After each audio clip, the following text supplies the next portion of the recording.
She wasn't supposed to be in Denver that day. No plan, no warning, just a last-minute canceled meeting and something deep in her gut pulling her toward a train station she hadn't visited in years. She told herself she was being paranoid. She told herself she trusted him. But somewhere between Chicago and Denver, the voice inside her stopped whispering and started screaming.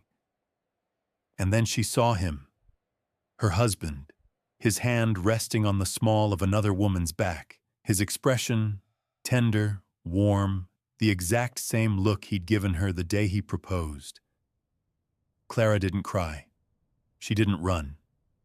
She walked straight toward them, put on the most dangerous smile of her life, and said exactly what needed to be said. What happened next would unravel 3 years of marriage, expose a web of lies built on ambition and betrayal, and force one woman to decide, how much of yourself do you burn down before you finally walk away? The truth is, betrayal doesn't always look like what you expect. Sometimes it wears a tailored suit, carries a shopping bag worth $7,000, and calls it a business expense. This story is a reminder that your instincts never lie, and that the most powerful thing a woman can do is trust herself even when everything around her says not to. If this story moved you, hit that like button and share it with someone who needs to hear it. Subscribe to the channel. Every week we bring you real stories about love, loss, and the courage it takes to start over. This content was manually researched, written, and edited by our team to bring you meaningful stories and real-life lessons. It's a story you hear whispered sometimes, the kind that unravels in the most painfully public of places. My source tells me it all began for Ryan at the fragrance counter of the glittering Cherry Creek shopping center in Denver, a world away from his Chicago home. He was there, in the exclusive high-end section, with his left hand placed firmly on the small of an older woman's back. In his right, a crisp shopping bag from a luxury brand swung casually, its gold leaf logo a beacon of wealth and intimacy. The woman, I have since learned, was Eleanor Vance, a titan of industry. She was dressed in a dark green velvet suit, her hair styled in tight, perfect curls. When she turned her head to smile, the lines around her eyes were deep and pronounced. A source described Ryan leaning down to speak with her, his face holding a look of such profound tenderness that it would have broken his wife's heart. And it did. The sales clerk's question, "Ma'am, do you like this one?" went completely unheard by the one person who should have been there, and that's when she appeared. Madison. She walked right through the shimmering haze of the cosmetics department, her gait unsteady, as if marching toward an unavoidable, catastrophic destiny. The moment Ryan's eyes lifted and found hers, his carefully composed expression shattered. Eleanor Vance, still smiling, glanced at him, her brow furrowing with a flicker of confusion. Madison came to a halt right in front of them, her gaze sweeping from Eleanor to the man she had called her husband. What followed was a moment of chilling performance art. Madison, I'm told, broke into the most dazzling, sweetest smile of her life. "Well, hello, sir. Your friend is just lovely," she began, her voice dripping with poison-laced honey.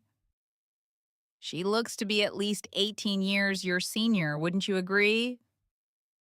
The expensive shopping bag slipped from Ryan's numb fingers, landing on the polished marble floor with a soft, final thud. Eleanor's practiced smile crumbled, her meticulously made-up face collapsing like crushed paper. Holding that terrifying smile, Madison turned on her heel and walked away, never once looking back. The mall's air conditioning was cold enough to raise goosebumps on her skin, but her palms were slick with a nervous sweat. Her name is Madison. She's 31. She had been married to Ryan for 3 years, the culmination of a love story that began when they were college sweethearts back in Chicago. By all accounts, they had the perfect life. Madison ran a flourishing boutique interior design firm, while Ryan was a high-flying investment director at the prestigious Sterling Capital. They were the quintessential urban professional couple. His work demanded frequent travel, and her projects often kept her working late. Weekends were for movies and dinners, with one Sunday a month reserved for visiting their respective parents. Life was a smooth, predictable current, exactly what Madison believed a stable marriage should be. Until about 3 months ago. That's when Ryan's business trips to Denver became a recurring event, always pinned on the same high stakes project, the Series B financing for a company named Evergreen BioArma. He'd complained to Madison that their management team was skittish and required an exhausting amount of in person handholding. Soon, other signs began to surface, small fissures in the foundation of their life. Shirts from expensive brands she'd never purchased for him started appearing in his luggage. He quietly changed the passcode on his phone and began taking it with him into the bathroom when he showered. Madison, consumed by two major new clients at her firm, told herself she was too busy to notice. She worked past midnight most nights, pushing the doubts away. Then came the piece of evidence she couldn't ignore. Last Wednesday, while unpacking his suitcase from yet another Denver trip, she found a department store receipt crammed into a side pocket. The total was a staggering $7,500. The itemized list was for women's apparel. She took a photo, carefully placed the receipt back where she'd found it, and said absolutely nothing. The next evening at dinner, Ryan wiped his mouth and casually announced, "I have to go back to Denver tomorrow." "I need to push things along with Evergreen," he'd said. She served him soup, her hand steady. "How long this time?" she asked. 3 or 4 days, probably." He wouldn't meet her eyes. The following afternoon, a client rescheduled a meeting at the last minute. Leaving their office, Madison was supposed to drive back to her studio. Instead, guided by an impulse she still can't explain, she drove to Union Station and bought a ticket for the next train to Denver. Throughout the 2-hour ride, her mind raced through 1,000 possible explanations, dismissing each one as soon as it formed. No, she kept telling herself, Ryan isn't that kind of person. She arrived in Denver at 4 p.m. With no real plan, she looked up the city's most exclusive shopping mall and took a cab straight there. She didn't know what she hoped to find. She just wandered through the luxury boutiques, an aimless ghost in a temple of commerce. And then she smelled it. A familiar cologne, the one she'd given him for his birthday last year. She followed the scent, and it led her straight to them. After the confrontation, she sat on an outdoor bench for half an hour, the world muted and distant. Her phone rang twice. It was Ryan both times. She let it go to voicemail. The third call was from her assistant, Jessica, confirming a design detail for the next day's meeting. Listening to Jessica's familiar, cheerful voice, the entire situation felt utterly surreal. Her personal world was actively collapsing around her, but tomorrow's client meeting still had to happen. She bought a ticket for the last train back to Chicago. As the train cut through the dark heartland, she watched the scattered farmhouse lights flash past her window, each one a life she couldn't comprehend. She remembered the vows Ryan had made at their wedding 3 years ago. He had promised, with tears in his eyes, to make her the happiest woman in the world. She had cried then too. She wanted to cry now, but her eyes were just dry and sore. It was 11 p.m. when she wheeled her small suitcase into their apartment. The living room light was on. Ryan was sitting on the sofa, an ashtray before him, overflowing with 4 or 5 cigarette butts. "You went to Denver," he said. It wasn't an accusation. It was a flat statement of fact. "A business trip," she replied coolly, setting her bag down. The client requested a last-minute on-site review. They stared at each other across the vast expanse of their living room. His eyes were bloodshot, and the fresh stubble on his chin made him look like a stranger. For a heart-stopping moment, she expected him to rush over, to explain that it was all a terrible misunderstanding, that Eleanor was a relative, anything. But he just crushed out his cigarette and stood. "Madison, it's not what you think." "And what is it that I think?" she asked, her voice so calm it felt alien even to her as she removed her jacket. "That's Eleanor Vance, the chairman of Evergreen BioArma." Ryan moved toward her then, reaching for her hand, but she pulled away as if burned. "We're in the middle of a major deal. Her husband just passed away, and she's been emotionally fragile. I was just keeping her company," he finished lamely. "Does keeping her company require you to have your arm wrapped around her waist?" Madison cut him off, her voice sharp. "Does it require you to buy her $7,500 worth of clothes?" Ryan's expression went rigid. He clearly never imagined she knew about the receipt. "That was a corporate public relations expense," he stammered, his voice losing its conviction. Madison laughed, a sound with no joy in it. "Ryan, we've known each other for 9 years. Do you really believe I'm that stupid?" He opened his mouth to argue, but no words came out. She walked past him into the bedroom and began methodically packing. Clothes, makeup, design blueprints, her laptop. She threw them all into a large suitcase. Ryan just leaned against the doorframe, a silent, helpless observer. Finally, he found his voice. "Where are you going?" "I rented a small apartment near my studio," she said, zipping the packed suitcase with a definitive tear of sound. "I was planning to use it as a showroom." She stood up. "Guess it has a new purpose now." "Madison, let's talk." "Talk about what?" she countered, facing him head on. "Talk about how you were strolling through a mall with your arm around a woman at least 20 years your senior? Talk about the lie you've been feeding me for 3 months to see her in Denver. Or should we talk about what our marriage is even worth to you?" His face went completely pale. She dragged her suitcase toward the front door. As she passed him, he reached out and grabbed her wrist. "Let go," she said, her voice like ice. He did. As she reached the door, he called out from behind her, "This Evergreen deal is crucial for me. If it goes through, I can make partner." She turned around, taking one last hard look at the man she had loved for nearly a decade. His eyes, the ones with that slight downward tilt that always made him seem so sincere, were still handsome. She had lost herself in those eyes countless times. "So," she asked, "you're trading our marriage for a partnership?"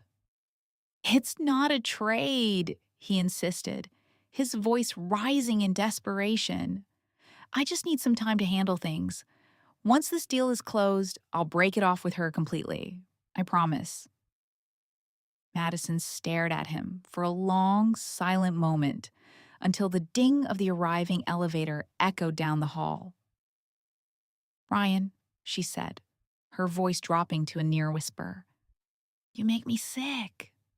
As the elevator door slid shut, she saw his figure in the doorway, distorting and then disappearing as if he were never really there. Down in the underground garage, she tossed her suitcase into the trunk and slumped into the driver's seat, resting her forehead against the cold steering wheel. The dashboard lights cast a faint, sterile glow in the darkness, like a pair of indifferent eyes watching her. Her phone buzzed. It was a text alert from her bank. A transfer had just been made into her personal account.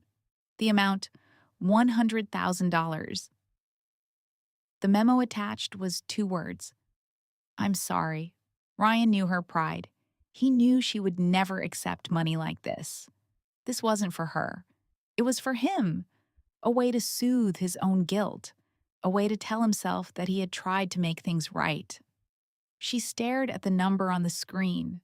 A strange, hysterical urge to laugh bubbled up inside her. 9 years of history, 3 years of marriage, and he had just put a price tag on it. She didn't return the money. She didn't text him back. She simply started the car and drove out of the garage. The Chicago night was a brilliant, chaotic blaze of lights. Behind every one of those illuminated windows, another story was playing out. Hers had just turned to its most ugly and devastating page. She had no idea what the next page would hold. But she knew one thing for certain. The Madison who had smiled that razor-sharp smile and said, "Your friend is lovely," had died in that mall this afternoon. The woman who was driving now had to figure out how to live. Her new apartment was colder and emptier than she had imagined. Just a 400-square-foot studio with a bed and a desk. She left the suitcase in a corner, opened her laptop, and saw 13 unread emails, all demanding her attention. She made a cup of instant coffee and began to reply to each one, a machine of perfect professionalism, as if today had been just like any other. At 2 in the morning, she finally shut the computer down and lay on the unfamiliar bed. The ceiling was a blank, unforgiving white. She closed her eyes, but the only thing she could see was Ryan's hand on that woman's back, his guilty eyes looking at her, and the faint indentation on her finger where her wedding ring used to be. Her phone began to ring again. The story of how Clara Collins' life unraveled, from what my sources have pieced together, began with the cold blue light of a phone screen in a dark Denver hotel room. It was a text from a number she didn't recognize. A name, Madison Vance, appeared over a message that read, *, we need to talk. *, she didn't reply. She didn't even have the energy to delete it. She just silenced her phone, turned her back to it, and faced the wall. My source told me her marriage hadn't just hit a rough patch. It was already a corpse, lying in state since the moment her plane touched down. But an ending, as she would come to learn, is never truly the end. It's just a different kind of start. That night, sleep offered no escape, only a cruel highlight reel of what she'd lost. She dreamed of her husband Ryan back in their college days. He was standing by the sun-bleached athletic field, a bead of sweat tracing a path down his temple, holding 2 ice cream cones that were already starting to melt under the oppressive summer sun. In the dream, his familiar white shirt was plastered to his back, a testament to how long he'd been waiting for her. But as she ran to him, the scene fractured. The vibrant young man morphed into the polished, sharp-suited stranger he was today, and the dripping ice cream cones in his hands had reformed into a crisp shareholder agreement. She woke with a gasp to the deep, inky blue of 4 in the morning. Outside, the low rumble of an early bus signaled the start of a day she had no desire to face. A new day was coming, whether she wanted it to or not. But a thought took root in the wreckage of that miserable dawn. She had to survive. More than that, she had to build a life better than the one they destroyed. It was a single, stubborn seed planted in the most unforgiving soil of her heart. There was no telling when it might sprout, but she knew it would have to. Becoming stronger was the only option left. For 3 long days, Madison Vance's text sat on her phone, a digital thorn she couldn't bring herself to remove. She didn't touch it. She didn't respond. Each morning became a ritual of avoidance. She'd see the message, then mechanically brush her teeth, wash her face, and escape to the controlled chaos of her design studio. Life, on the surface, looked almost normal if you didn't look too closely at the pale, untanned strip of skin on her left ring finger. Then, on the fourth day, a Thursday, the fragile piece was broken. Her assistant, Mia, buzzed her. There was a client, she said. No appointment, but she was insistent. When Clara walked into the reception area, she found a woman perched on the edge of the sofa, dressed in a severe navy blue suit.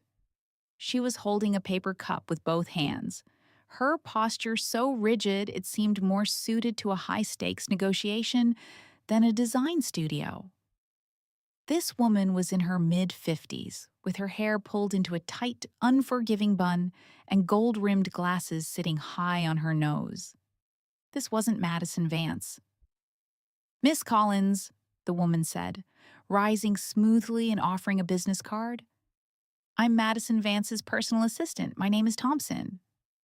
The card felt heavy, expensive. Silver letters spelled out a corporate behemoth, Evergreen Biopharma. Her title read, Special Assistant to the Chairman. Clara didn't take the card. "I don't have any business with your company." "Mrs. Vance would like to speak with you," Ms. Thompson replied, her voice unnervingly devoid of inflection, almost robotic.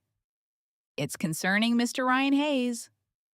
Through the glass wall of the reception area, Clara could see two of her junior designers suddenly absorbed in organizing samples, their ears practically twitching. The private demolition of her life was becoming a public spectacle.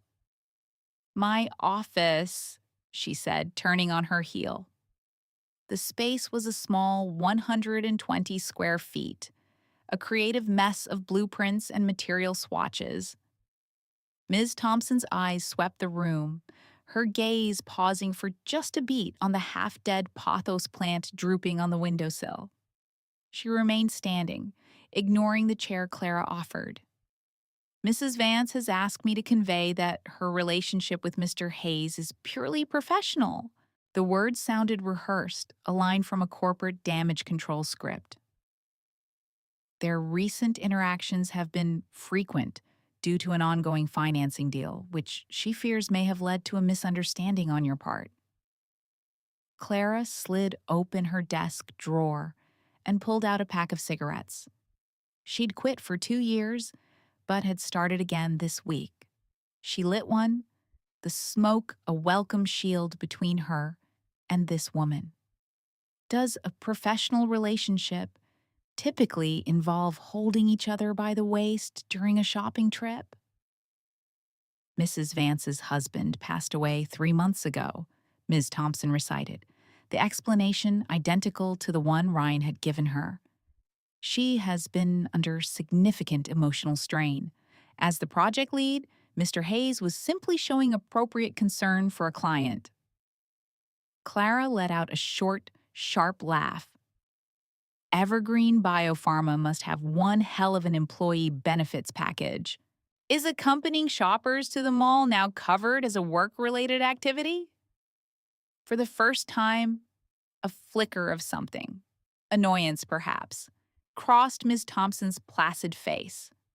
She reached into her briefcase, produced a thick manila envelope, and placed it squarely on Clara's desk. "Mrs. Vance offers her sincere apologies for any distress this has caused. This is a gesture to compensate for that." Clara stared at the envelope. It was thick enough to be $100,000. She started laughing, a raw, humorless sound that filled the small office. "So, my marriage is being bought out with a tiered compensation system, I see. Fascinating." Her voice dropped. "Take it back." Mrs. Thompson didn't move. "Miss Collins," I said. "Take it back," Clara repeated, crushing the cigarette into a clay ashtray.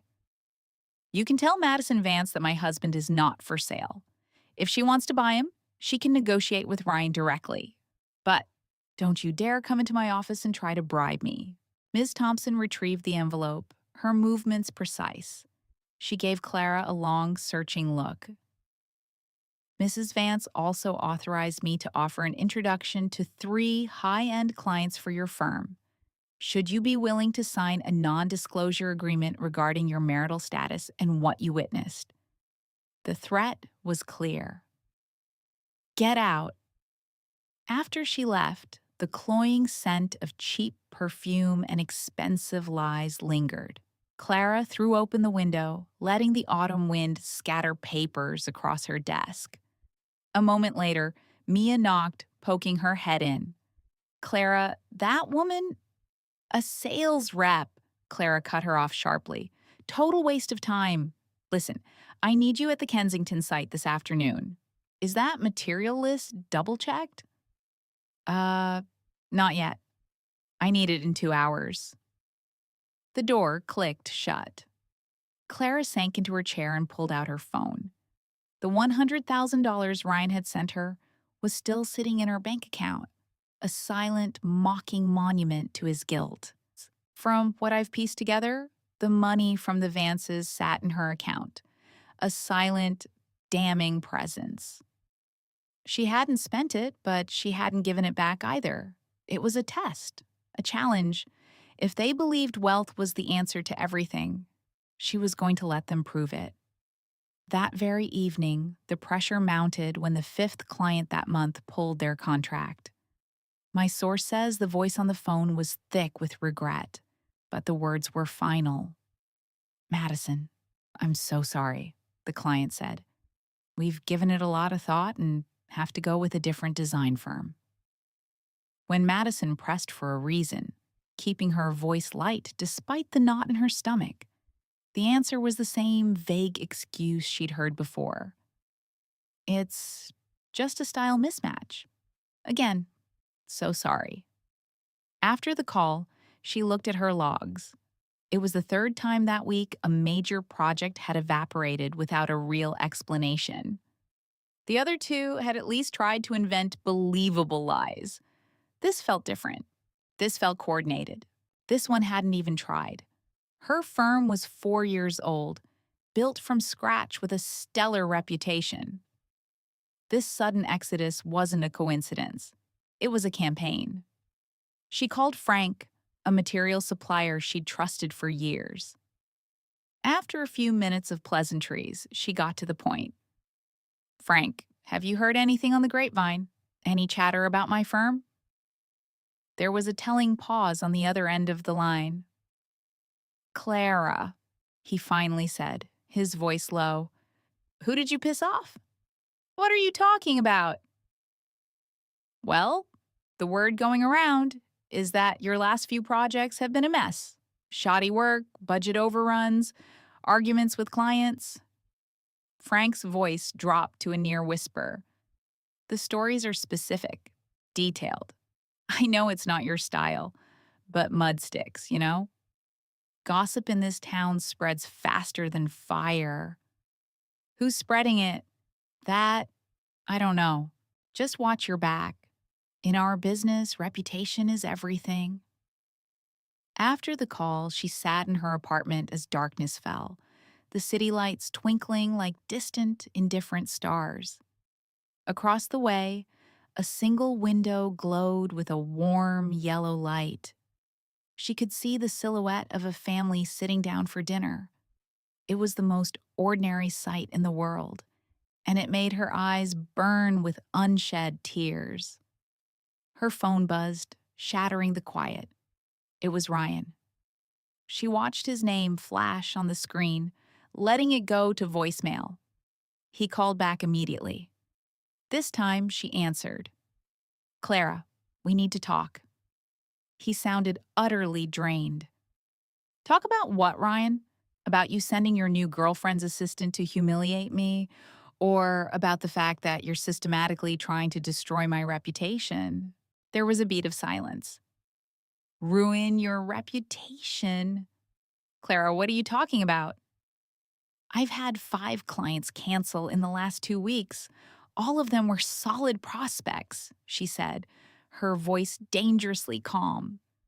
Ryan, if you want a divorce, you'll get one, but you do not touch my work. That is my bottom line. I didn't do it, he said, his voice rising with defensive anger. How could you even think I would do that? Clara, do you really think I'm that despicable? When you had your arm wrapped around that woman in the mall, did you stop to ask yourself that question? He went quiet. Then she heard the distinct flick and hiss of a lighter. He was smoking. Madison Vance's people came to see you? He finally asked, his voice subdued. His voice. She sent her lapdog, Clara said with a cold laugh. Offered me hush money to sign an NDA. Ryan, before you sell yourself to the highest bidder, could you do me the courtesy of divorcing me first? Bigamy is still illegal, you know. I'm not selling myself, he nearly shouted. Clara, it's not what it looks like. It's complicated. I can't explain everything right now. But please, just trust me this one time. Just once. Trust you with what? Trust that holding her was just a professional courtesy? That you flew to Denver 8 times in 3 months for a project? That you changed your phone's passcode to protect against corporate espionage? She could hear her own voice shaking with rage and hurt. Ryan, I am not a fool. Next Wednesday, he said, cutting her off. 7 p.m. The old spot, he said. I'll lay it all out. If you still want a divorce after you hear the whole story, I'll sign whatever you want. I'll give you everything. The old spot was a small cafe they discovered in college, a place that had become the backdrop for all their major anniversaries. Just last year, they had sat in that very cafe, and he'd promised her that for her 40th birthday, he would take her to Iceland to see the northern lights. Fine, she said, and ended the call. She immediately opened her banking app. The $100,000 was still there. She opened her firm's accounting software. Revenue for the month was down 60% from last year. She checked her email. There were 4 new messages. 2 were official contract cancellations. 1 was a rent reminder for her studio. The last email was different. It was a legal notice from a court in Denver. A creditor was filing to place a lien on a property Ryan owned there, a property my investigation shows was purchased last year. And on the deed, listed as a co-owner, was her name. It was the first she had ever heard of it. Before that Wednesday meeting, she did 3 things. First, she hired a private investigator. He wasn't some trench-coated caricature from a movie. My source described the private investigator she hired as an unassuming middle-aged guy driving a battered sedan, his voice thick with a downtown Denver grit. Into his hands, Madison placed the file on her husband, Ryan. A photograph, his license plate, a detailed list of his usual spots. She fronted him $1,000, her instructions precise. Track Ryan's movements, especially any contact with a woman named Eleanor Vance. The PI, a man named Costello, reportedly cracked a knowing grin as he accepted the case. Bagging a cheater, are we? My specialty, he'd said. But Madison corrected him, her voice low. Not just a cheater involved with a much older woman. Costello's confidence flickered, my source told me. A brief moment of confusion clouding his eyes. She didn't explain further. From there, her next stop was a law firm downtown. A college acquaintance had given her a name, a divorce attorney named Ms. Davis, a sharp, composed woman with cropped hair whose office walls were a testament to her credentials. Proving infidelity in court is a tough game, especially with what you have here, Ms. Davis cautioned after she'd examined Madison's meticulous notes. According to her, Seeing Ryan and Eleanor at a shopping mall wouldn't be the smoking gun. He can just claim it was a business meeting, and a judge is likely to accept that. Madison shifted gears immediately. Then let's go after the money. He bought a property in Denver I never knew existed. I'm certain, Madison continued. He's been hiding other assets from me, too. Ms. Davis's expression sharpened, leaning forward. Now that we can use. Freezing his assets will take some time, but if we uncover hidden property, we can argue for a much larger portion of the settlement. The lawyer then softened her tone. Madison, you need to brace yourself. These cases become draining, drawn-out battles. I'm ready, Madison insisted. Her third move was the hardest. She returned to the home she once shared with Ryan, using a spare key she hadn't yet given back. The apartment felt sterile, unnervingly tidy, like a stage set waiting for actors. Inside the refrigerator, she found only rows of bottled water and beer. On the bed was a comforter set she'd never seen before, a stranger in her own room. In his study, their life together had been relegated to the bottom of a drawer, photo albums buried beneath stacks of corporate project files. She told me she just sat there for nearly half an hour, taking nothing, just absorbing the emptiness. On her way out, she saw their wedding photo on the entryway table. Two people, grinning with a kind of naive joy. With a steady hand, she turned it face down. Later that week, on a Wednesday, she arrived at their designated cafe at 6:50 in the evening. She picked a small table in the corner, a vantage point with a clear view of the street. She ordered a black coffee. Just as the cup arrived, the sky opened up and it began to rain, the fine droplets tracing golden lines down the glass under the glow of the streetlights. By 7:10, Ryan was a no-show. Madison called his phone, but it went directly to his voicemail. At 7:30, the waiter circled back, offering a refill. She just shook her head, her gaze fixed on the storm outside. The rain was hammering the pavement now, sending pedestrians running for cover and creating a hiss as tires sliced through the growing puddles. At 8 o'clock, a text message lit up her screen, sent from a number she didn't recognize. It read, "Miss Collins, Mr. Hayes has been unexpectedly delayed. He will be unable to make your meeting tonight. EV." The initials hit her like a punch. Eleanor Vance. Madison told me she stared at that text for a full minute before trying Ryan's number again. Still, it went straight to voicemail. She tried his direct line at the office. No one picked up. A call to his secretary revealed a flustered confirmation that Mr. Hayes had, in fact, taken the entire afternoon off. She downed the now cold coffee in one bitter swallow. As she settled the bill, the waiter leaned in conspiratorially. "A man called for you, ma'am, around 7:20. He said if a Madison Collins was here, to let her know not to wait any longer." The timeline was damning. Ryan knew he was standing her up at 7:20, yet he hadn't bothered to call. He either had Eleanor send the text, or Eleanor had taken it upon herself to do so. Emerging from the cafe, Madison found the rain had eased to a drizzle. She stood under the awning, watching the slick streets shimmer with reflected neon.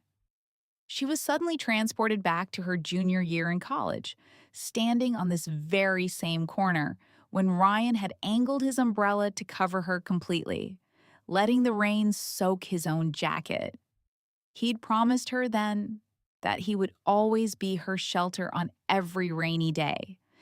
It was raining now, and he was nowhere to be found. Her phone buzzed again. It was a message from Costello, the investigator. "Miss Collins, initial report," the text read. "Ryan Hayes maintains a condo in the Washington Park area. It's registered under a different name. But utility bills and building access logs confirm he is the primary resident. Further, he's made 6 significant wire transfers over the past 3 months to a shielded offshore account. I've sent the detailed file to your email. She stood there in the misting rain, her own umbrella forgotten at her side, feeling the cold water trickle down her neck. Across the street, a colossal LED screen played an advertisement for jewelry, a model with a brilliant diamond ring flashing a perfect, blissful smile. Madison glanced down at her own hand, at the bare finger where her wedding band used to be. All that was left was a faint, pale line on her skin, like a scar that refused to fade. It was 10 o'clock at night when she finally got back to her small rental. She opened her laptop, and there it was, Costello's report. It included a digital copy of the condo's deed, screenshots of the bank transfers, and a folder of grainy surveillance photos of Ryan and Eleanor at a hotel, always arriving late at night. The resolution was poor, but their identities were unmistakable. In one shot, Eleanor was beaming, her arm linked through Ryan's while her other hand reached up to straighten the collar of his coat. It was a gesture of casual, practiced intimacy. Ryan's head was tilted slightly toward her, his profile softened by an expression of complete ease, a look Madison hadn't seen on him in years. She was so lost in the images that the sound of her doorbell made her jump, ringing 3 times before she finally registered it. Peering through the peephole, she saw Ryan. He was soaked to the bone, his hair matted against his forehead, clutching a paper bag that was sagging and dark with rain. She opened the door, but blocked his entry with her body. "I'm sorry," he began, his voice strained. "Something came up at work." "My phone died," he added. "Eleanor texted me." She cut him off, her voice flat. "She said you were detained." Ryan flinched, caught. She actually contacted you?" Madison leaned against the door frame, exhausted. "Ryan, what's the point of all this? Having her send your messages? Having her offer me a settlement? Who is running your life now, you or her?" He started to protest, his voice rising. I was pulled into a last-minute project review, late this afternoon," he claimed. "They made everyone turn off their phones. The second we finished, I drove straight here, but the traffic was a nightmare." "A project review so critical, you had to power down your phone?" She let out a short, harsh laugh. "What were you doing, attending a national security briefing?" He opened his mouth, but no words came out. Just then, the damp paper bag slipped from his grasp, spilling its contents on the doormat. A box of the specific antacids she always used for her stomach. A packet of chamomile tea, the kind he used to make for her when she had cramps. The sight of those small, thoughtful items felt like the cruelest irony. He could remember her sensitive stomach and her monthly pain, but he had forgotten the single most important promise of their marriage: fidelity. "Get in here," she said, her voice devoid of emotion. "Let's finish this." He looked genuinely shocked that she was letting him inside. After a moment's hesitation, he bent to gather the scattered items and followed her into the tiny 400-square-foot studio apartment. One glance took in the whole scene. Her half-unpacked suitcase slumped against the wall, the desk cluttered with instant noodle containers and coffee mugs. "This is where you've been living?" he asked, his voice soft with disbelief. "What? Did you think Eleanor and I were going to buy a mansion with your hush money?" She shot back, taking the only chair and motioning for him to sit on the bed. "You have 30 minutes. Tell me everything." He remained standing, He just stood in the center of the small room like a child called to the principal's office, rainwater pooling at his feet. Eleanor's husband was Richard Vance, he began, the words tumbling out as if rehearsed. He founded Evergreen Biopharma. He died from a heart attack 3 months ago, left no will. The company is in chaos. Eleanor is the board chair, but some of the old timers are trying to force her out. She needs my firm's investment to secure her control, and I'm heading the project. Madison cut through the corporate jargon. So, you two became an item. He shook his head urgently. It's a performance for the benefit of the other board members. Eleanor has to project an image of strength, of having a powerful new ally. If they see me as being close to her, he continued, the ones trying to undermine her will back off. Madison stood and slowly walked toward him. Back off from what? From the fact that she's taken a lover 30 years younger than her? Ryan, save the fairy tales. Does this performance of yours require secret hotel stays? Does it require you buying her a $7,500 dress? Does it require a condo in Denver you never told me about? His face turned pale. How did you find out about the condo? He stammered. A sharp, bitter laugh escaped her. Did you really think you were that clever, Ryan? We were married for 3 years. I know every single one of your tells. Now, you either start telling me the truth, or you can leave, and I will see you in court. A heavy silence filled the room, punctuated only by the hum of the AC and the rain drumming against the window. Ryan's gaze fell to the floor, and Madison could see his hands were trembling. After a long, tense moment, he finally looked up, his eyes bloodshot.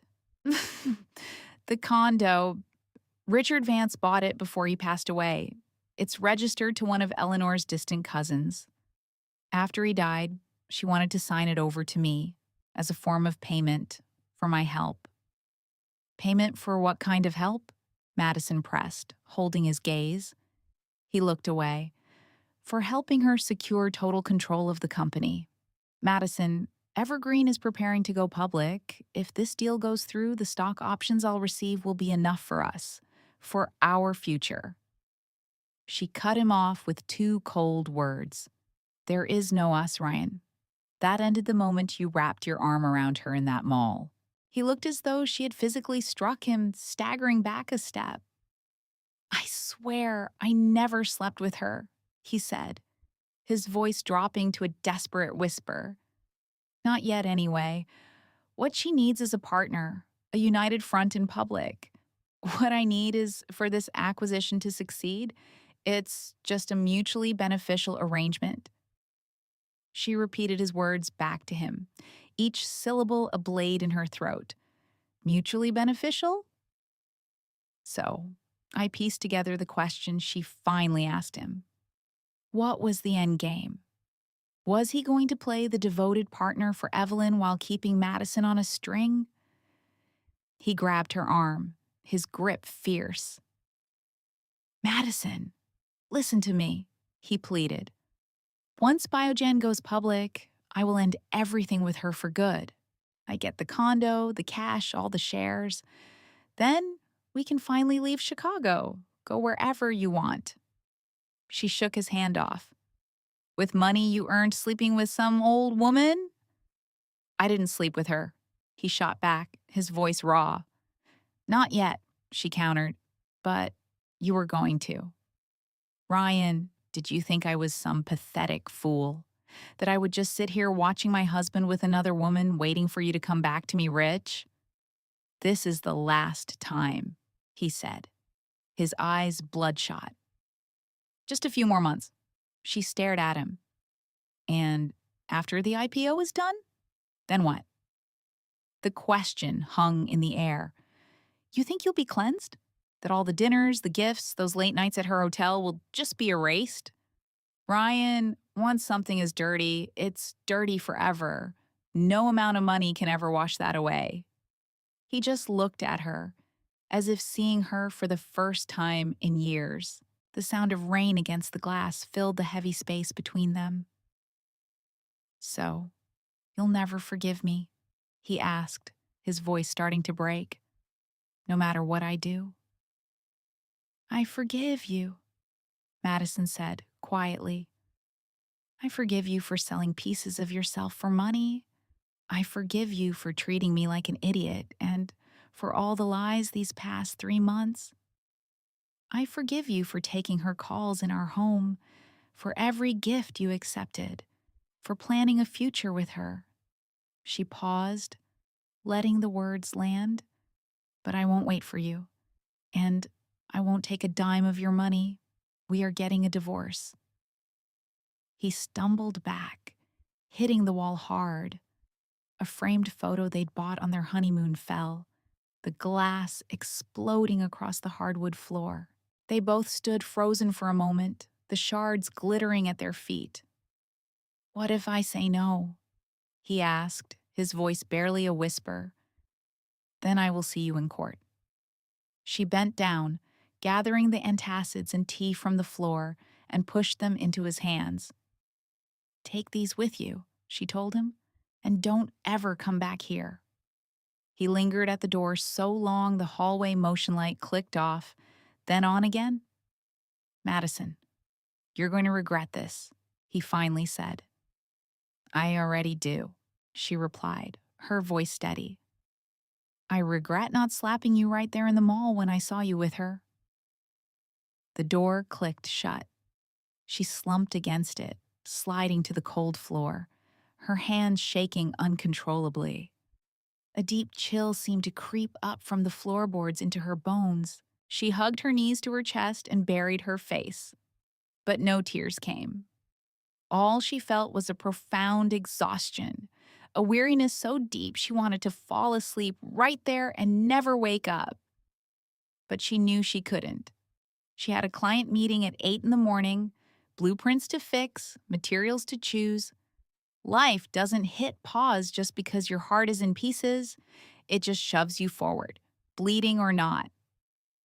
Her phone screen lit up. A new message from Peterson, her investigator, appeared. "Miss Collins, I found something." There's an offshore account in Ryan's name showing large, frequent transfers over the last 3 months. Also, some strange details are surfacing around the death of Evelyn Vance's husband, Richard. The official report lists a sudden heart attack, but my source says the family refused an autopsy. Should I dig deeper? She stared at the words on the screen. Outside, the rain had finally stopped, and the city was sinking into a quiet, post-storm slumber. But Madison, sitting on her cold apartment floor, was suddenly and terrifyingly wide awake. This story, I realized, was much darker than a simple affair. She replied to Peterson immediately, "Keep digging. I want to know every single detail." After sending the text, she got up and began cleaning the broken glass. She picked up each dangerous piece, wrapped them all in newspaper, and threw the bundle away.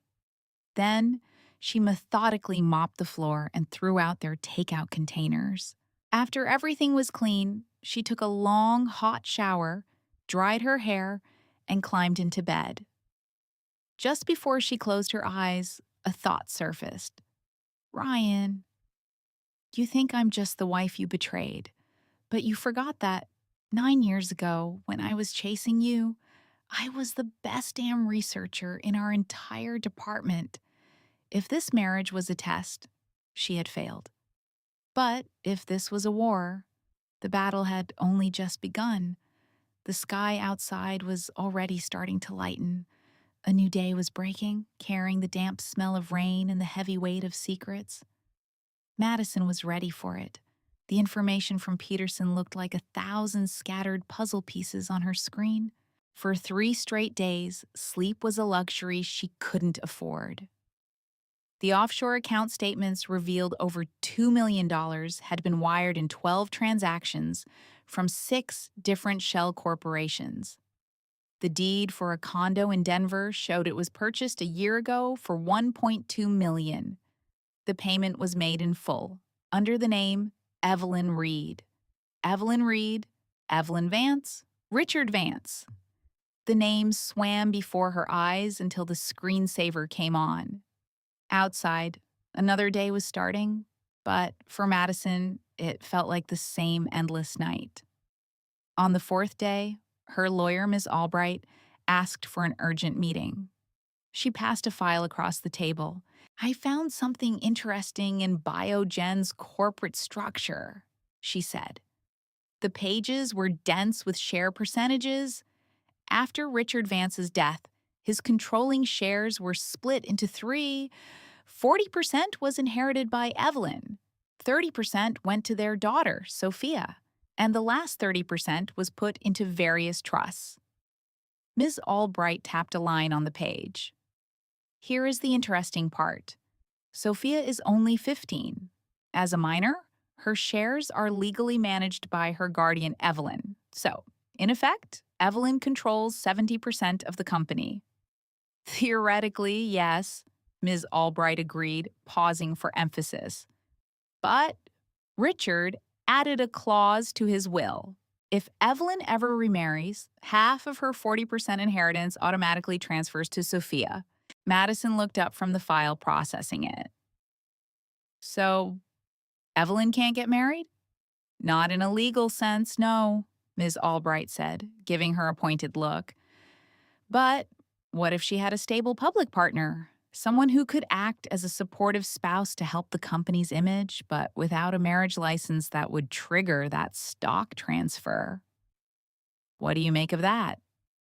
A chill ran down Madison's spine. Ryan was just a prop. I also checked with my contacts at Sterling Capital, Ms. Albright continued. They are handling Biogen's financing, but the partner in charge is not Ryan. It's someone else. In fact, all of Ryan's expense reports for his trips to Denver have been rejected because the firm never officially sent him there. The quiet music of the cafe faded into the background. Madison clutched her now cold coffee cup, her knuckles turning white. "He was lying to me," she said, her voice eerily calm. "He was lying about every single thing from the very beginning." "He might be lying to more than just you," Ms. Albright added gently. "Madison, I strongly advise you file for divorce now and petition to freeze his assets. The only assets we can find in his name are your shared apartment and his car. Everything else is gone. If you don't move now, you could be left with absolutely nothing." "I don't even want his money. This was never about the money." "This is about what you are legally owed," Ms. Albright insisted. "And if you don't act, you could be in a far more vulnerable position later." She paid the consultation fee and left the law office. The September sun felt hot against her skin. As she waited for a cab, her phone buzzed with a text from Ryan. "Let's talk one last time." She deleted it without a second thought and blocked his number. But some problems she was learning couldn't be solved so easily. The next morning, her studio landlord called, saying he had to terminate her lease early. He claimed his son was getting married and needed the commercial space.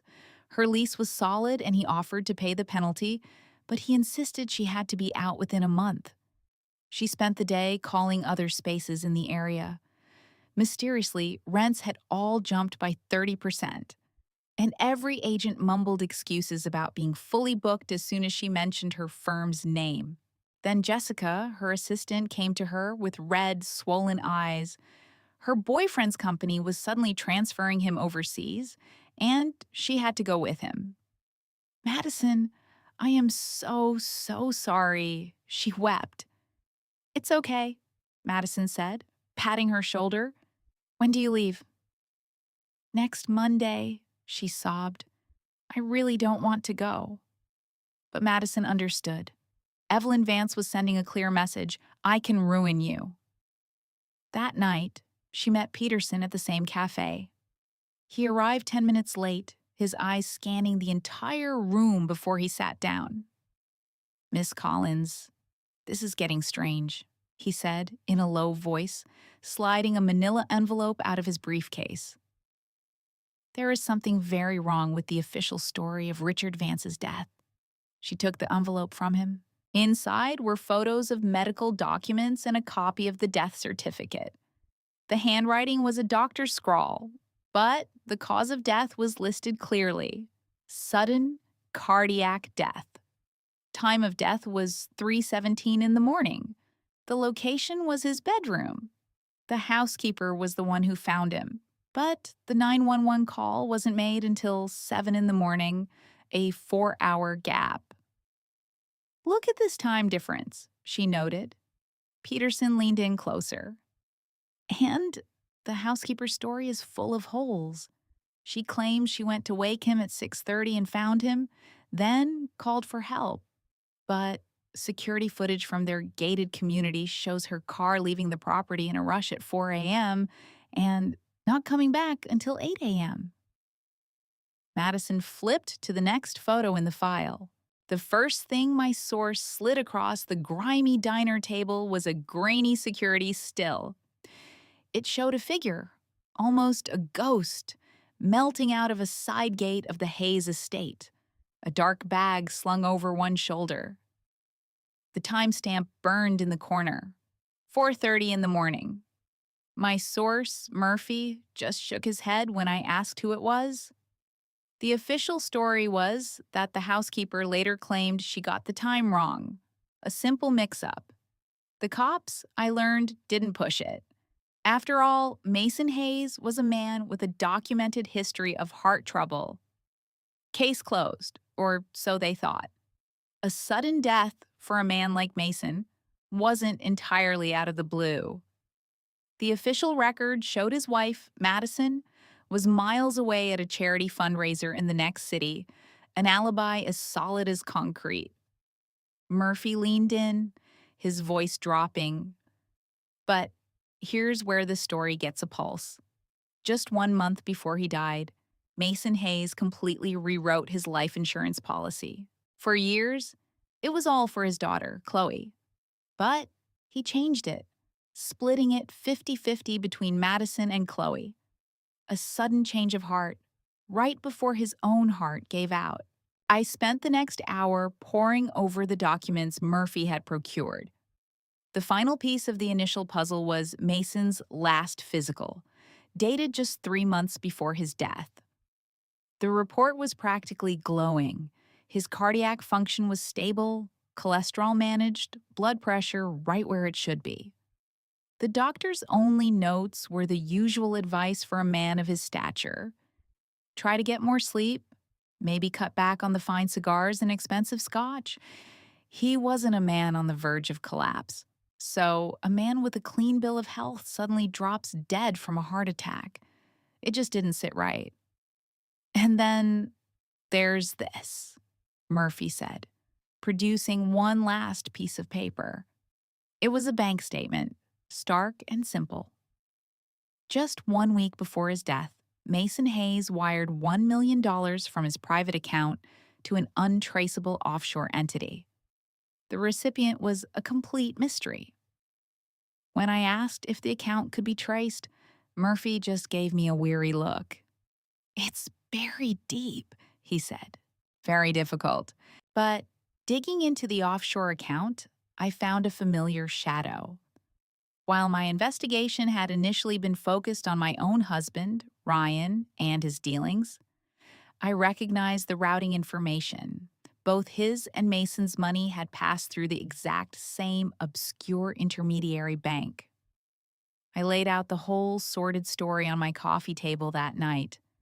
Mason Hayes's convenient death, the housekeeper's flimsy excuse, the 11th hour change to the insurance, that $1 million ghost payment, and the undeniable connection between my husband, Ryan, and Madison Hayes. There was a thread, a dark one, stitching all these pieces together. But the final picture was still a blur. I picked up the phone. Murphy, I said. I need the full case file on Mason Hayes' death. I'm talking police reports, witness statements, the complete crime scene photo roll, everything you can get your hands on. He sounded nervous on the other end. That kind of access was risky, he warned. I'll make it worth your while, I told him. Name your price. A few seconds of charged silence passed before he finally agreed. I'll see what I can do. We met at 10 that night. I was walking back to my apartment, clutching the thick manila envelope of documents like a lifeline. As I fished for my keys, I heard it. A soft footstep in the stairwell, a sound that was far too deliberate for the dead of night. My hand froze on the doorknob, my pulse hammering against my ribs. The steps paused right on my landing. I took a slow breath and turned.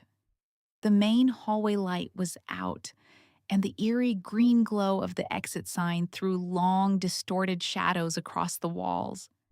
A figure emerged from the turn in the stairs, their face cloaked in darkness. "Who's there?" My voice was a shaky whisper. The figure stepped into a sliver of light, and my blood ran cold. It was Madison Hayes. She wasn't wearing the power suit I'd seen in photos, but a simple dark dress and a soft cashmere cardigan, a small, elegant clutch in her hand. Her hair was immaculate. She just looked at me, her expression a perfect, unreadable mask. "Miss Collins, I believe we need to talk," she said. Her voice was just as I'd heard it in recordings, calm, measured, and leaving no room for argument. "We have absolutely nothing to discuss." I shot back, my keys digging so hard into my palm the sharp edges grounded me. The sting was a welcome distraction, a focal point for my thoughts about Ryan, about my marriage, about this whole dangerous mess. She glided forward, closing the distance between us until she was only a few feet away. "I think it's important you understand the truth." "The truth?" I let out a sharp, bitter laugh. "The truth is you're having an affair with my husband under the guise of a business partnership." Madison shook her head with a placid, almost gentle patience. "If this were merely about an affair, I assure you, I would not be standing in your hallway. Miss Collins, you've been looking into me, haven't you? Hiring investigators, digging into Mason's death, into my company's stock." I refused to give her the satisfaction of an answer. "I can appreciate your anger," she went on, her tone unnervingly reasonable. "But you need to understand that knowing too much about these matters is not in your best interest. Mason's death was not a simple accident, and Ryan is involved in something far more treacherous than you could possibly comprehend.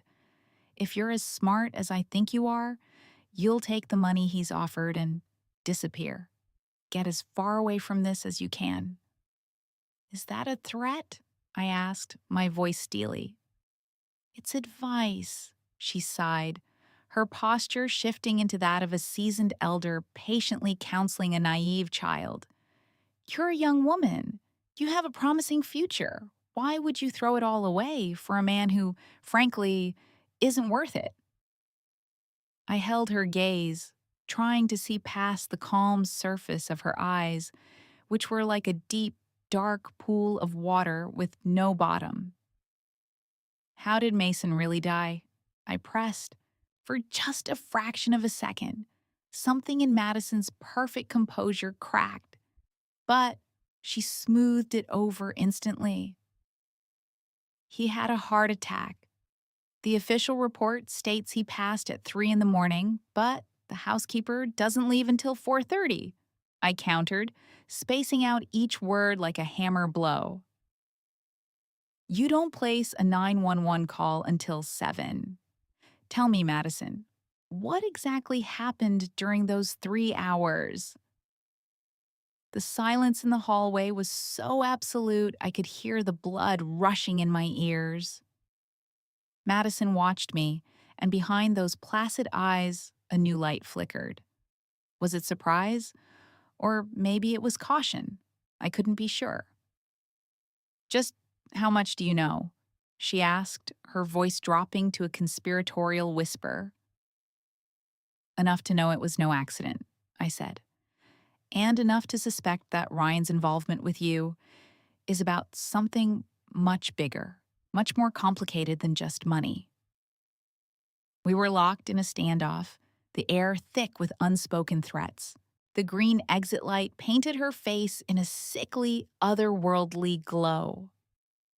For a terrifying moment, I expected her to lunge, to rip the envelope from my hands or make her threat more explicit. Instead, she just smiled, a soft, chilling sound that echoed in the empty corridor. "Jessica, you're far more clever than I gave you credit for," she said. "Clever people have a tendency to meet unfortunate ends," I shot back, standing my ground.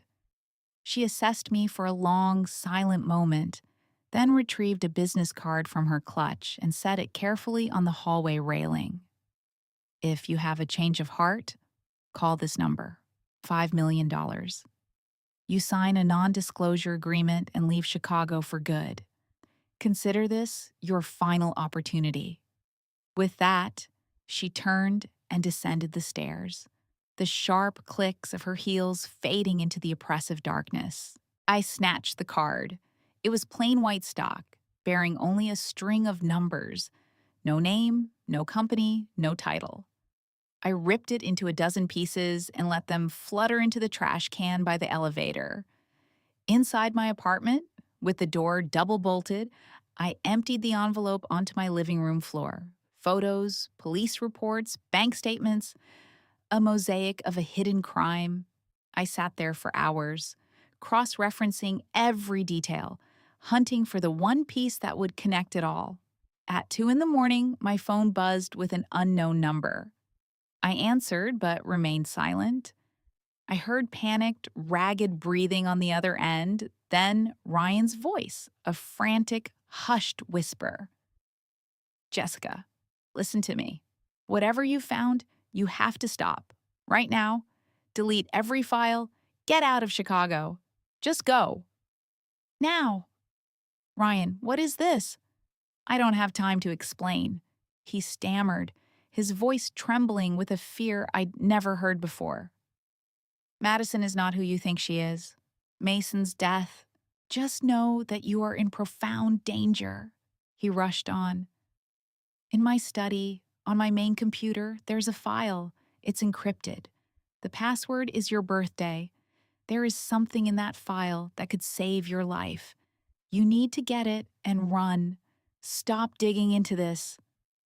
"What is happening, Ryan?" But the line went dead. I tried calling back, but the phone was already turned off. I sat frozen on the floor, a bone-deep chill seeping into me. Outside, the city was a sprawling, indifferent beast, its lights like a million unblinking eyes. Ryan's desperate warning, Madison's cold threat. And scattered all around me were the documents, every single line pointing toward a horrifying truth. I hadn't just uncovered a story, I'd kicked a hornet's nest. But turning back wasn't an option anymore. I opened my laptop and pulled up my secure cloud backup. Everything Murphy had given me was there. I began to scroll through the crime scene photos again, zooming in, examining every pixelated corner.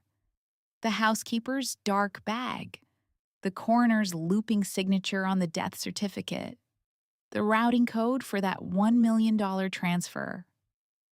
And then, my eyes locked onto something. In the corner of an evidence photo, marked with a small police tag, was Mason's nightstand. On it was a pill bottle. It was small, the label too blurry to read, but I recognized the distinctive shape. It was the brand of imported sleeping pills my source said Mason used regularly. But lying next to the bottle were several small white pills. They were a different shape, a different color. They didn't belong. I pushed the zoom as far as it would go.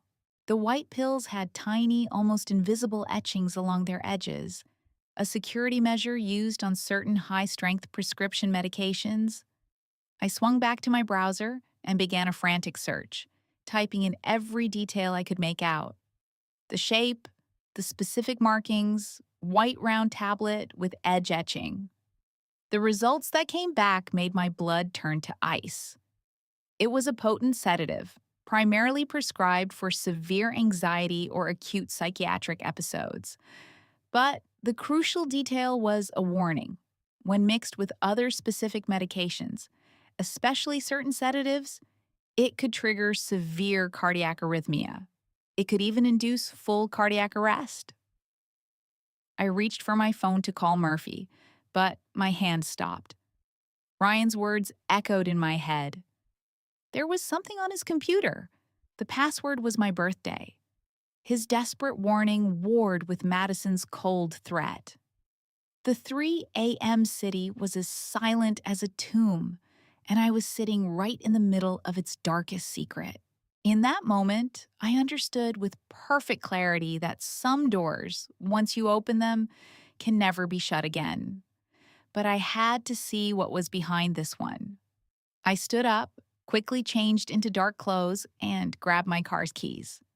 As I left, my gaze fell on the shredded pieces of the business card in the trash. $5 million. A chance to walk away, to disappear, to stay silent. It was a powerfully tempting offer. I pulled my door open and stepped into the shadowy hallway. At that exact moment, my phone rang again. Another unknown number. I hesitated for a heartbeat, then answered. Miss Collins. It was Madison's voice, but this time it was stripped of all pretense, as cold and sharp as ice. It appears you've made a poor decision. What do you want from me? I demanded. I want to help you, she said, but her tone was a venomous whisper. Ryan just called you, didn't he? Did he tell you to go and retrieve something from his office? I gripped the phone, my silence her answer. Don't go, Madison warned. It's a trap. If you set foot in that house, you will not be walking out. And why in the world should I believe you? The line was quiet for a few tense seconds. Then she said something that made the floor feel like it was dropping out from under me. Because your parents are scheduled to fly back from their trip to Europe in 3 days. Flight CA-1737 landing at O'Hare at 2 in the afternoon. Am I correct? I couldn't breathe. The phone nearly slipped from my numb fingers. Be a smart girl, Jessica. Madison's voice coiled around my ear like a serpent. Take the money and run. Or you can find out which is faster, your investigation or my reach. The call ended, leaving a dead silence in its wake. I stood shaking in the darkness, but it wasn't from fear anymore.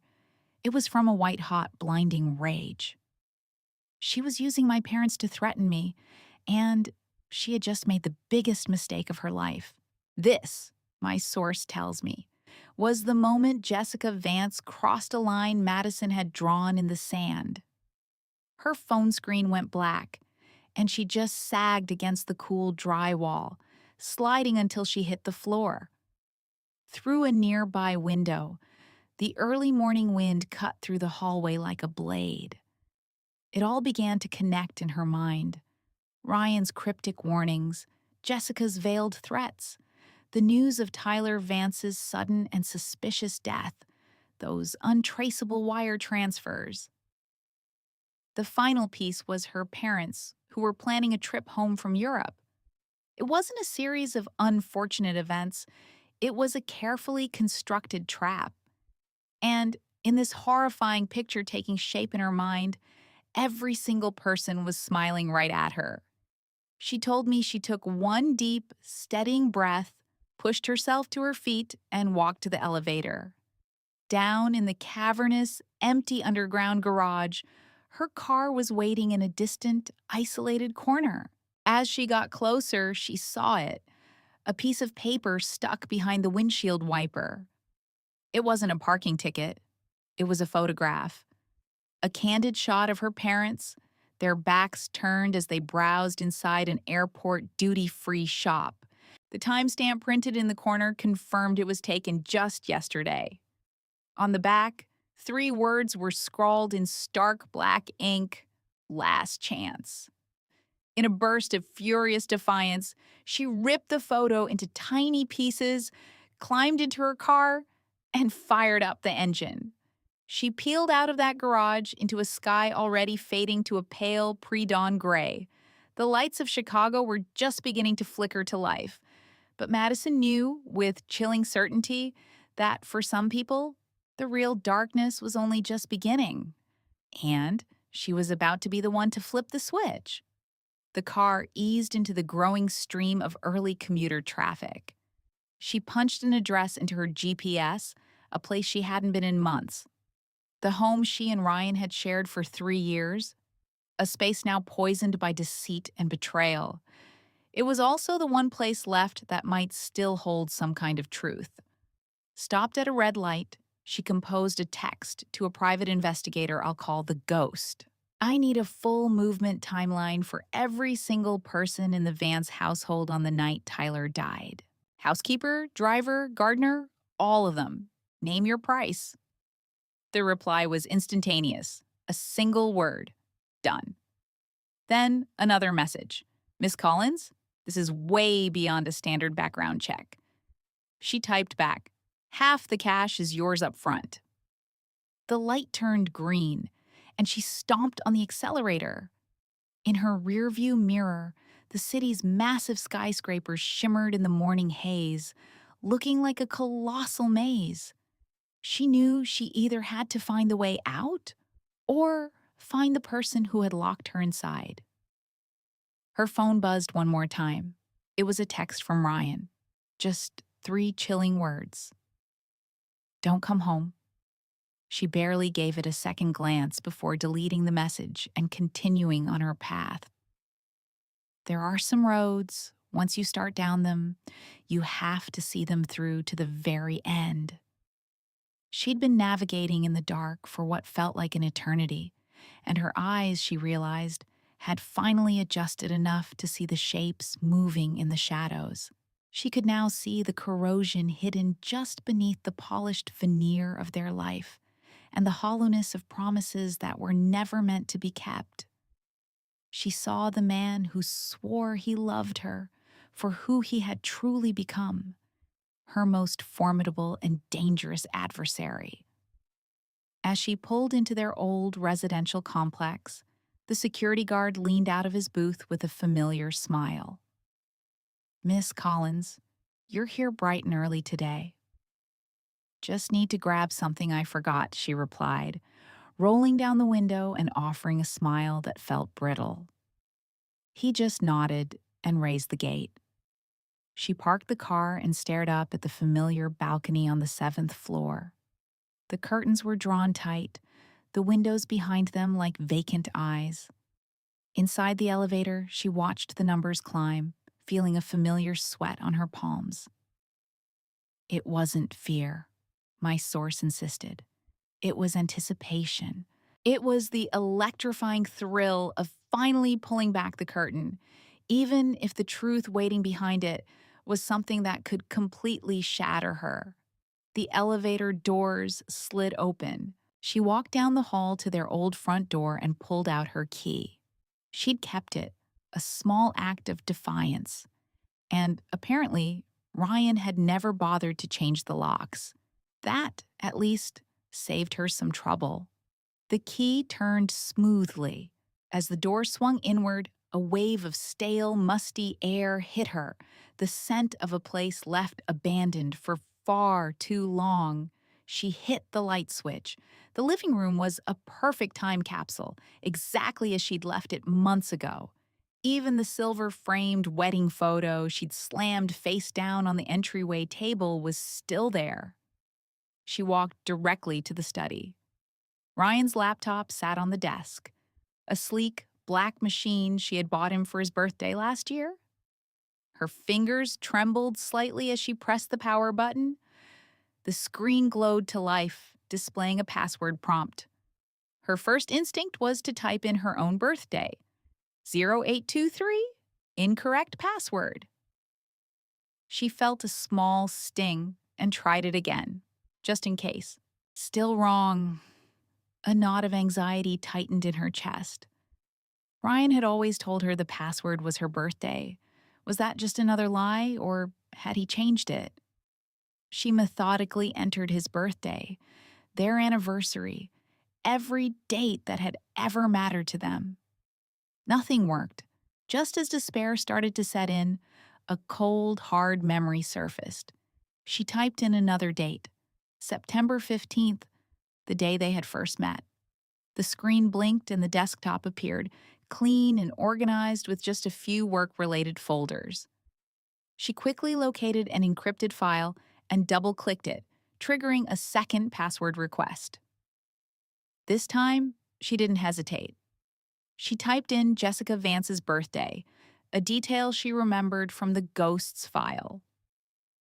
0318, the folder unlocked, revealing a single video file cryptically named Backup. She took a deep breath and opened it. The footage was shaky at first, as if recorded on a hidden camera before it settled. The scene was an opulent bedroom, dominated by a massive bed. A figure was lying on it, their back to the camera. Madison couldn't see a face, but the build, the specific pattern on the silk pajamas, she knew instantly that it was Tyler Vance. The timestamp glowed in the corner, 2:47 in the morning. The bedroom door creaked open, and Jessica entered wearing a robe, a glass of water in her hand. My source described how she stood over the bed for a long moment, before leaning down, opening a nightstand drawer, and shaking several pills from a small vial into the glass. She then gently helped the man on the bed, Tyler, sit up and drink from it. He took a few sips before slumping back onto the pillows. Jessica lingered by the bed for about 5 minutes, a silent vigil, before she turned and slipped out of the room. The video time code then jumped forward to 3:05 in the morning. The door opened a second time. It was a different person now, dressed head to toe in dark clothing, their identity completely obscured by a hat and mask. This intruder moved to the bedside, checked on the sleeping Tyler, then produced a small syringe from a pocket and plunged it into his arm. After the injection, the masked figure pocketed the syringe, waited for a few seconds as if to confirm their work was done, and then vanished as quietly as they had arrived. The timestamp jumped again. 3:17 a.m. on the bed, Tyler's body suddenly began to convulse violently. He clawed at his chest, and a horrifying gurgling sound escaped his throat. The seizure lasted for nearly a full minute, and then he was completely still. At 4 in the morning, the housekeeper appeared. She approached the bed, reached for a pulse at his neck, and then stumbled backward, her face a mask of pure terror. She fumbled for her phone, but instead of dialing for help, she turned and bolted from the room. The video feed cut to black. Madison just sat there, frozen, the blood pounding in her ears like a drum. Her heart hammered against her ribs so hard she thought her chest might crack open.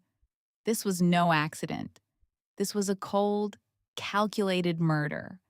And the irrefutable proof was sitting on her husband's computer. At that exact moment, the study door was thrown open. She whipped around, her breath catching in her throat. Jessica Vance was standing in the doorway, a small silver pistol held firmly in her hand. The barrel was aimed squarely at Madison's chest. Jessica's face was terrifyingly blank, her usually calm eyes now glinting like chips of ice. "I warned you, Madison," she said, her voice a deceptively soft murmur. "A truly smart person knows when to walk away." Madison's gaze darted from Jessica to the frozen image of the murder on the screen, her mind racing. Why did Ryan have this? Why did he want me to find it? Was this whole thing a setup? Where is he? She demanded, her voice surprisingly steady. A faint, chilling smile touched Jessica's lips. He's in a safe place, waiting to finish one last little task for me. After that, we can finally be together forever. One last task. Madison rose slowly from the chair, her hand drifting almost imperceptibly toward a heavy paperweight on the desk. Like getting rid of me? Don't be so melodramatic, Jessica scoffed, taking a deliberate step into the room, the gun never wavering. I'm just here to clean up some trash. You, Tyler, anyone who stands in my way is just trash that needs to be taken out. Madison's fingers curled around the smooth, cold metal of the paperweight. The study was small, maybe 10 feet separating them. All Jessica had to do was squeeze the trigger. But Madison saw it then. A tiny, almost invisible tremor in the hand holding the gun. You're not going to shoot, Madison said, her voice low and confident. The sound will bring the neighbors. The police will be here in minutes. How are you going to explain that? Jessica's smile widened. A distraught woman, abandoned by her husband, breaks into his home in a jealous rage. I find her destroying property, she lunges at me, and I'm forced to defend myself. It's a perfectly believable story, don't you think? She was right. If Madison died in that room, with only the two of them present, Jessica's version of events would be the only one left to tell. I've already backed up the video to a secure cloud, Madison bluffed, her heart pounding. If you kill me, a copy will be delivered to police headquarters by morning. For a split second, Jessica's smile faltered, but she recovered with terrifying speed. You really think I wouldn't have planned for that? She pulled a small remote-like device from her pocket. Ryan's laptop is equipped with a remote wipe program. The instant I press this button, all of his data is permanently erased. That includes your cloud, your email, and any backup you think you have. A cold sweat trickled down Madison's back. Was she bluffing too? It was entirely possible. Ryan was a tech genius. So, you have two options, Jessica said, her voice dropping. 1. You give me the laptop, sign a non-disclosure agreement, and take the money I offered. 2. I kill you. And then I erase every last trace of this evidence. It's your choice. Madison looked from the gun to the doorway behind Jessica. The study was at the very back of the apartment, a good 40 feet from the front door, and her only escape. What were her odds if she ran? What were her odds if she lunged for the gun? The seconds stretched into an eternity. Jessica's fingers seemed to tighten on the trigger. Just as Madison braced for the end, Jessica spoke again, her voice laced with a strange, warped sincerity. You know, in a way, I actually admire you, Madison. My source told me the air crackled when Olivia, the other woman, made the first move. You know, she'd said with a sigh, under different circumstances, I think we could have been friends. Madison's response was ice. Friends don't destroy each other's marriages. But Olivia just laughed, a sound completely devoid of warmth. Oh, Madison, you don't really believe I care about Ryan, do you? Your husband is just a piece on the board. The accusation hung in the air. A piece you move and then sacrifice when it's no longer useful, just like you did with Arthur. That's when my source said, Madison's composure finally broke, the unspoken horror clear on her face. Olivia's smile was predatory. I simply gave Arthur the conclusion he'd earned. It was then, my contact explained, that Olivia's entire demeanor shifted, hardening into something ancient and cold.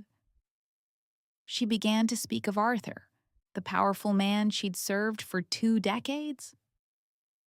He was a dying old fool, desperately clutching the reins of an empire he could no longer control, she recounted. For 20 years, I was the one who ran his corporation, who buried his mistakes, who held it all together. But her loyalty meant nothing. His final act, his last will and testament, was a cage designed to ensure she'd never find happiness after him. Her voice, once so controlled, finally cracked with the weight of that betrayal. What kind of woman did he think I was?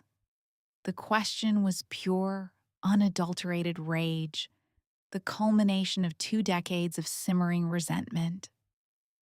My source laid out the climax of the story for me, the air thick with the ghost of cigar smoke in the dimly lit room where we met. So, you figured it out? Catherine Vance reportedly said, her voice betraying no fear. She knew he understood she had murdered her husband and framed an innocent woman. When he asked about the black bag, the syringe, the cocktail of drugs, her eyes just narrowed. The reporter in me notes that this was her first mistake. She underestimated him. You're a sharp one, she conceded, a threat laced in the compliment. Then came the gun, its dark metal aimed squarely at his head. He told me his fingers just tightened around the only weapon he had, a simple office pen. He knew he had just one shot. That's when they heard it, a sound that shouldn't have been there. Footsteps, quiet but echoing in the tomb-like silence of the executive suite. My source said, Catherine spun, her composure finally cracking. The door swung open, and there stood Ryan, looking like a ghost. His face was a mask of sheer exhaustion, and in his hand was another gun, this one aimed directly at Catherine. For a split second, nobody moved. It was a tableau of betrayal. 3 souls, 2 firearms, 1 room teetering on the edge of violence. Ryan's gaze met Madison's, and she could see the hell he'd been living in reflected in his bloodshot eyes. The man was a wreck, my source confirmed. He hadn't shaved in days, and his suit was so rumpled it looked like he'd slept in it. Put it down, Catherine, Ryan said, his voice a gravelly whisper. Catherine didn't lower her weapon, but she adjusted her aim, now covering them both in a deadly arc. You two? She hissed, the words like chips of ice. Decided to betray me? Ryan took a small, deliberate step into the room. I was never on your side, he stated, the words hanging in the air. Not from the moment you asked me to drug Madison's coffee. The admission made Madison flinch. This was the first she was hearing of it. Ryan's focus, however, remained locked on Catherine. 3 months ago, he continued, laying out the sordid details like a prosecutor. You wanted me to tamper with Madison's sleeping pills.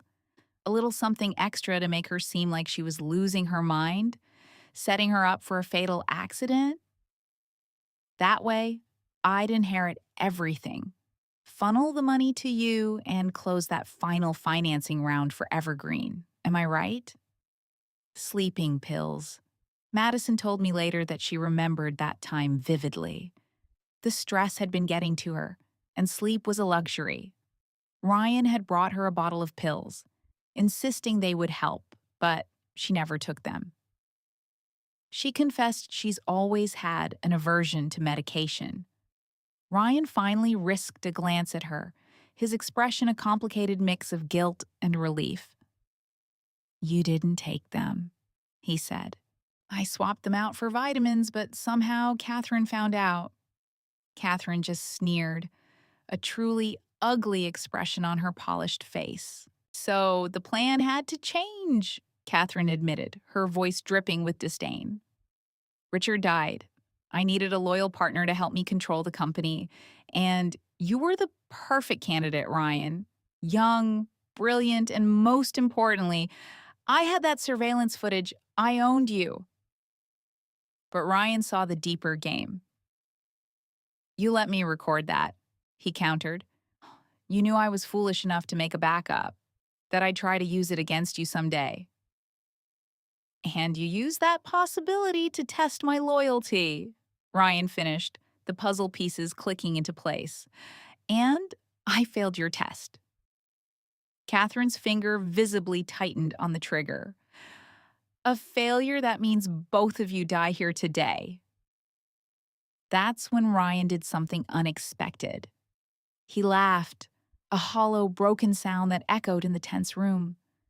No, we won't, he said. The police are already on their way. I called them right before I came up here. For the first time, I'm told, Catherine Vance's mask of cold control shattered. Just as he said it, the faint cry of sirens began to rise from the city streets below. In that single, critical moment of distraction, Madison lunged. She drove the pen she was clutching deep into Catherine's wrist. A scream of pain tore from Catherine's throat, and the gun clattered to the floor. Ryan moved with a speed no one knew he possessed, kicking the firearm away and wrenching Catherine's arm behind her back, slamming her against the wall. His movements were tactical, precise. Nothing like the bookish, gentle man Madison had married. That was the scene the police found when they burst through the door seconds later. Catherine screaming profanities, a surprisingly strong Ryan holding her in a control position, and Madison standing nearby, the pen still in her hand, stained with blood. "Police, don't move!" The command filled the room as weapons were trained on all three of them. Ryan slowly, carefully let Catherine go and raised his hands. "I'm the one who called," he said, his voice steady. "That woman is Catherine Vance, the chairman of Evergreen Bio Arma. She's wanted for murder," he continued, "and she is illegally in possession of a firearm." An officer moved in, snapping handcuffs onto Catherine's wrists. She glared at Ryan, her eyes burning with a venomous hatred. "You are going to regret this," she seethed. "The only thing I regret," Ryan shot back, his voice weary but firm, "is ever believing a single word that came out of your mouth." The police began securing the scene. A whirlwind of activity. Madison and Ryan were taken to separate ends of the living room to give their statements. 2 islands in a sea of uniforms, camera flashes, and the 2 guns that lay on the floor like dead things. After Madison finished her statement, a kind-faced female officer handed her a glass of water. "Miss Collins, do you need a medic to check you out?" Madison just shook her head, her gaze drifting across the room to Ryan. He was speaking with another detective, his silhouette looking worn and fragile under the unforgiving glare of the apartment lights. They led Catherine away then. As she passed Madison, she paused, her voice a low, chilling whisper meant only for her. "You think this is a victory?" Catherine murmured, a strange, triumphant smile on her face. "The game is just beginning, Madison. I won't be in there for long." An officer pulled her forward, but her cold, venomous eyes remained locked on Madison, searing a promise of future torment into her memory. It was nearly dawn by the time the police cleared out, taking with them computers, the video, and a mountain of evidence. Ryan and Madison, both material witnesses, were instructed to stay available for more questions. When the last officer had gone, an unnerving silence fell over the apartment. It was just the 2 of them. It struck Madison then that for the first time in 3 years, they were truly alone, with nothing left to say. She stood by the window. He stood by the door, and the wreckage of their life lay scattered between them. The pills, Madison finally broke the silence, her voice barely a whisper.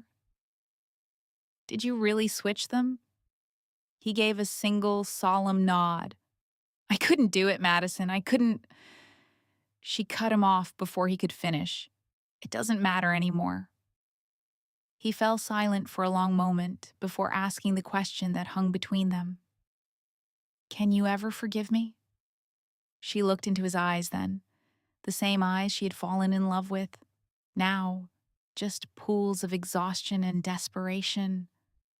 Ryan, she said softly, you saved my life tonight, and for that I will always be grateful. But some things, she continued, her voice heavy with sorrow, can't be washed away by one good deed. His head dropped, his shoulders sagging with the weight of his actions. She turned and walked toward the door. Just as her hand touched the knob, he called her name. Madison. She glanced back. That surveillance video, he said. I made several copies. I sent one to Richard Vance's daughter, Sophia. She's studying overseas, but she turns 18 next month. Once Sophia turned 18, she would gain control of her inheritance, effectively stripping Catherine of her power at the company. Madison was stunned. Why would you do that? She asked. Because I had to try and make it right, he said, a bitter smile twisting his lips. Even though I know some sins can never be erased. Madison didn't know what to say to that. She simply opened the door and stepped out into the hallway. As she walked down the stairs, the first light of morning was breaking over the city. A few police cruisers were pulling away from the curb, and a small huddle of curious neighbors was still whispering on the sidewalk. She slipped through the crowd and got into her car. Her phone buzzed almost immediately. It was her lawyer, Ms. Albright. Madison, I just saw the news. Catherine Vance has been arrested. How on earth did you manage it? It's a very long story, Madison replied wearily. I'll make sure your fee is paid, as we discussed. This isn't about the fee anymore, Ms. Albright said, unable to hide her excitement. This is a massive development, the lawyer went on. We can use this to force a much, much better settlement. Madison cut her off. Ms. Albright, I have a hypothetical question for you. If a person does the right thing, trying to atone for something terrible they've done, can they ever truly be forgiven? There was a thoughtful pause on the other end of the line. Legally speaking, providing crucial evidence and cooperating with an investigation can lead to a significantly reduced sentence. Morally, the lawyer concluded, I suppose that's for you to decide. Madison ended the call and just sat in her car, watching the sky shift from gray to pale blue. The Chicago skyline sharpened in the morning sun. A new day was dawning, but she felt a deep sense of dread. She knew this wasn't over. Catherine's final look, her promise that the game is just beginning, was like a shard of glass stuck in her mind. A woman who could plot for 20 years, who could murder her own husband and nearly get away with it, who could build an entire conspiracy of lies. Would a person like that really be beaten this easily?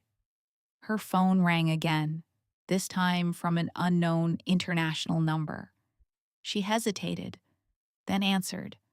A young woman's voice, thick with tears and fear, came down the line.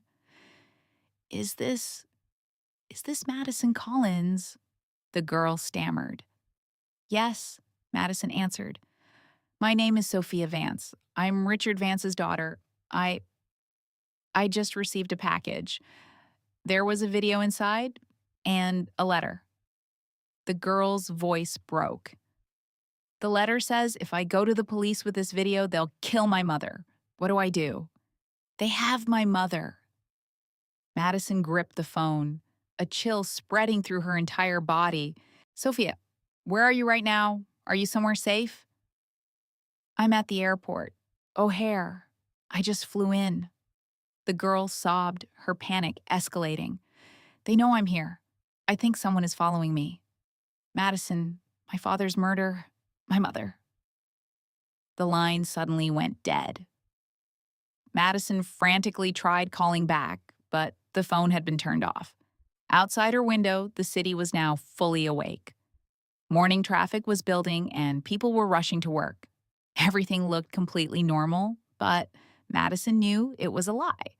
Catherine always had a backup plan. She had prepared for this very day. She had set another, more vicious trap. Ryan thought he'd won. The police believed the case was closed, and Madison had allowed herself to hope for a brief moment that it was all finally over. She slammed the car into drive, spun it around in a reckless U-turn, and floored it toward the airport, blowing through 3 red lights in a row. In her rearview mirror, she could already see the flashing lights of a patrol car, but she didn't slow down. Sophia's terrified voice was echoing in her head. It was the same hollow, helpless feeling Madison had experienced that day she first saw Ryan meeting with Catherine at the mall. The morning fog still clung to the highway heading out to O'Hare.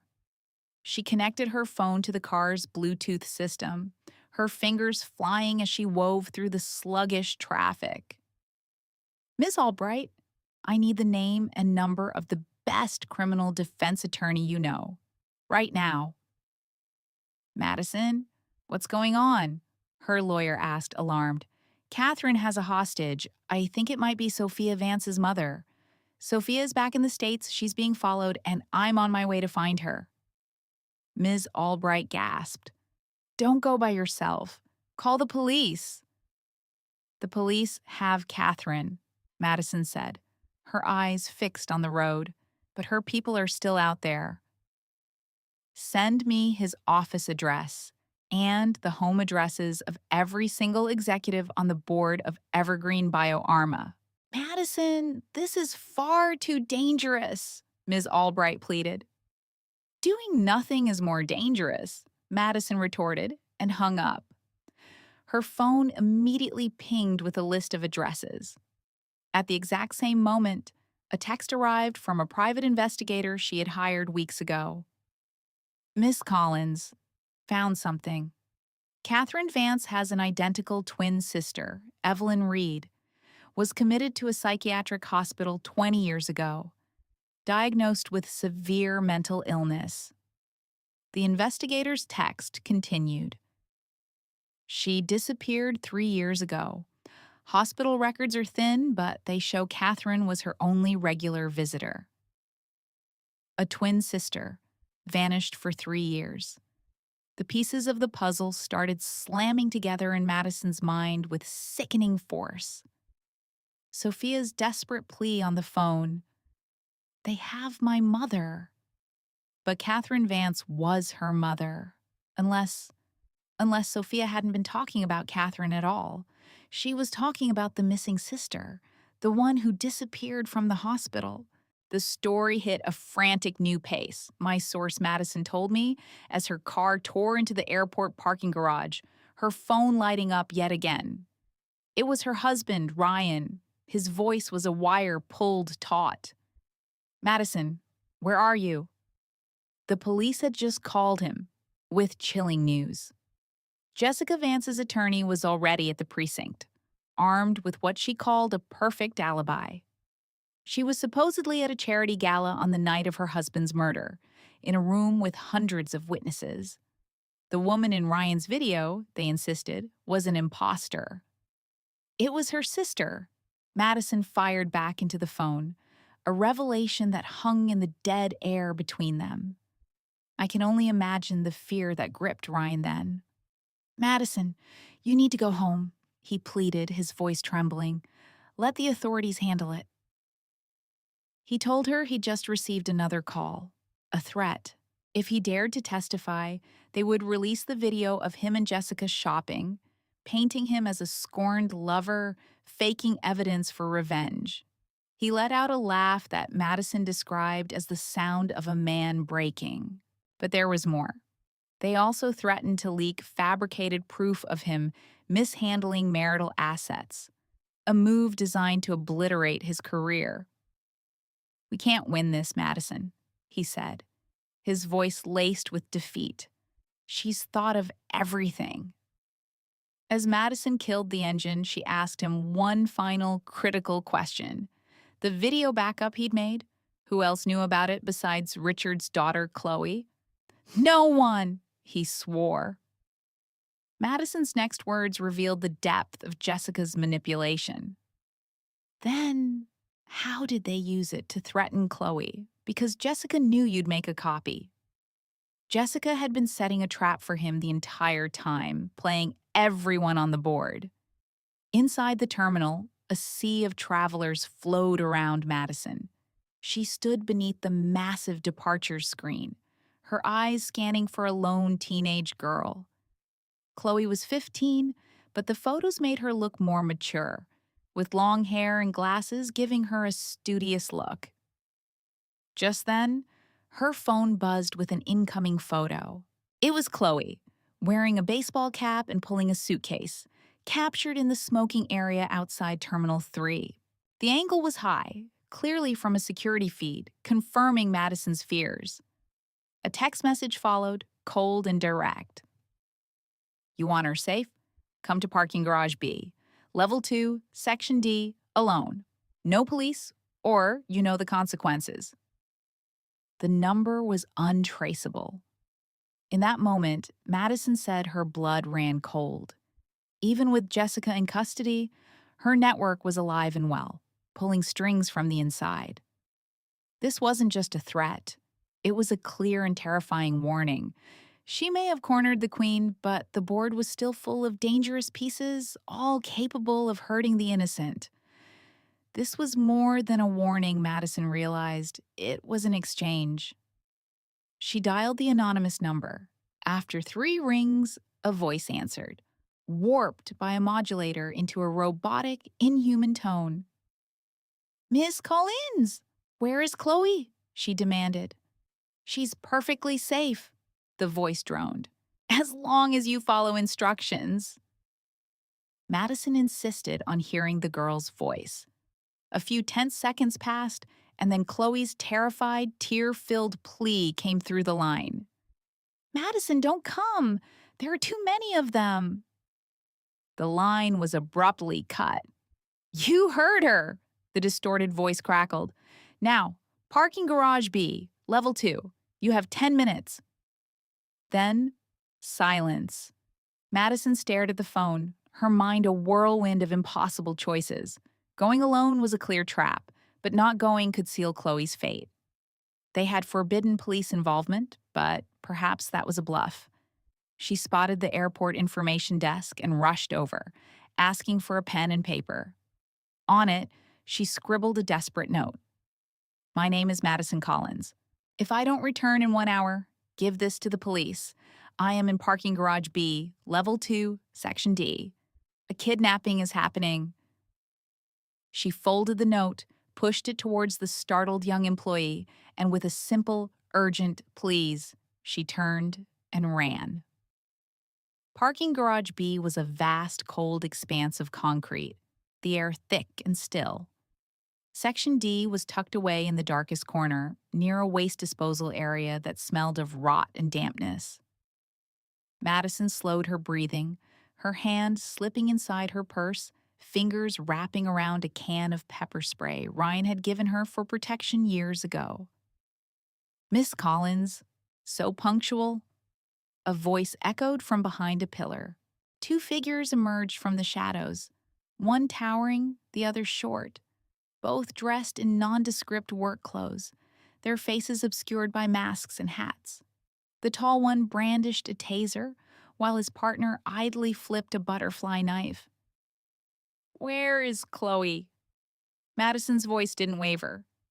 "The payment first," the tall one grunted, holding out a hand. "The video, all copies. It's what Miss Vance wants." "I don't have it on me," she stated plainly. The short man snapped his knife shut with a menacing click. "Then we can't promise the girl's safety." Madison stared them down. Jessica's been arrested. Why are you still taking her orders? The tall one just laughed, a harsh, grating sound. Arrested isn't convicted, and the money she's offering is more than we'll see in a lifetime. So, you were part of Richard Vance's murder, too? Madison pressed. The two men shared a telling glance before the shorter one spat on the ground. That old fool got what was coming to him. You stand in the way of that kind of money, you pay the price.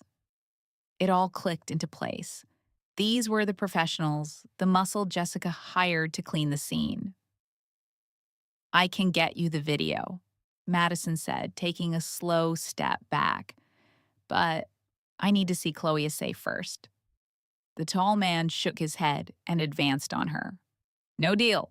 Give us the drive and the girl goes free. You refuse and neither of you is leaving this garage.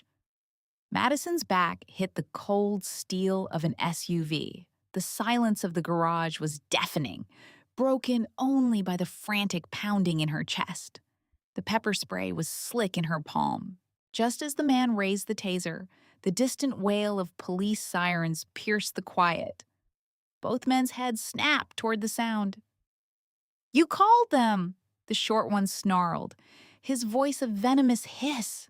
It wasn't me, she yelled back as the sirens screamed closer. Cursing, the tall man turned and bolted, his partner following a second later, disappearing into the shadows. Madison didn't give chase. Instead, she ran straight for the pillar they had emerged from, where she found a small door marked Utility. The lock was old and rusted. Finding a loose brick on the grimy floor, she slammed it against the knob. On the third strike, the mechanism shattered. The room inside was cramped, filled with cleaning chemicals and abandoned luggage carts. And, in the far corner, Chloe was bound to a chair. Duct tape covered her mouth, and her eyes were raw and swollen from crying. She thrashed wildly at the sight of Madison, who rushed to her side, tearing away the tape and untying the ropes. It's okay, she soothed. The police are here.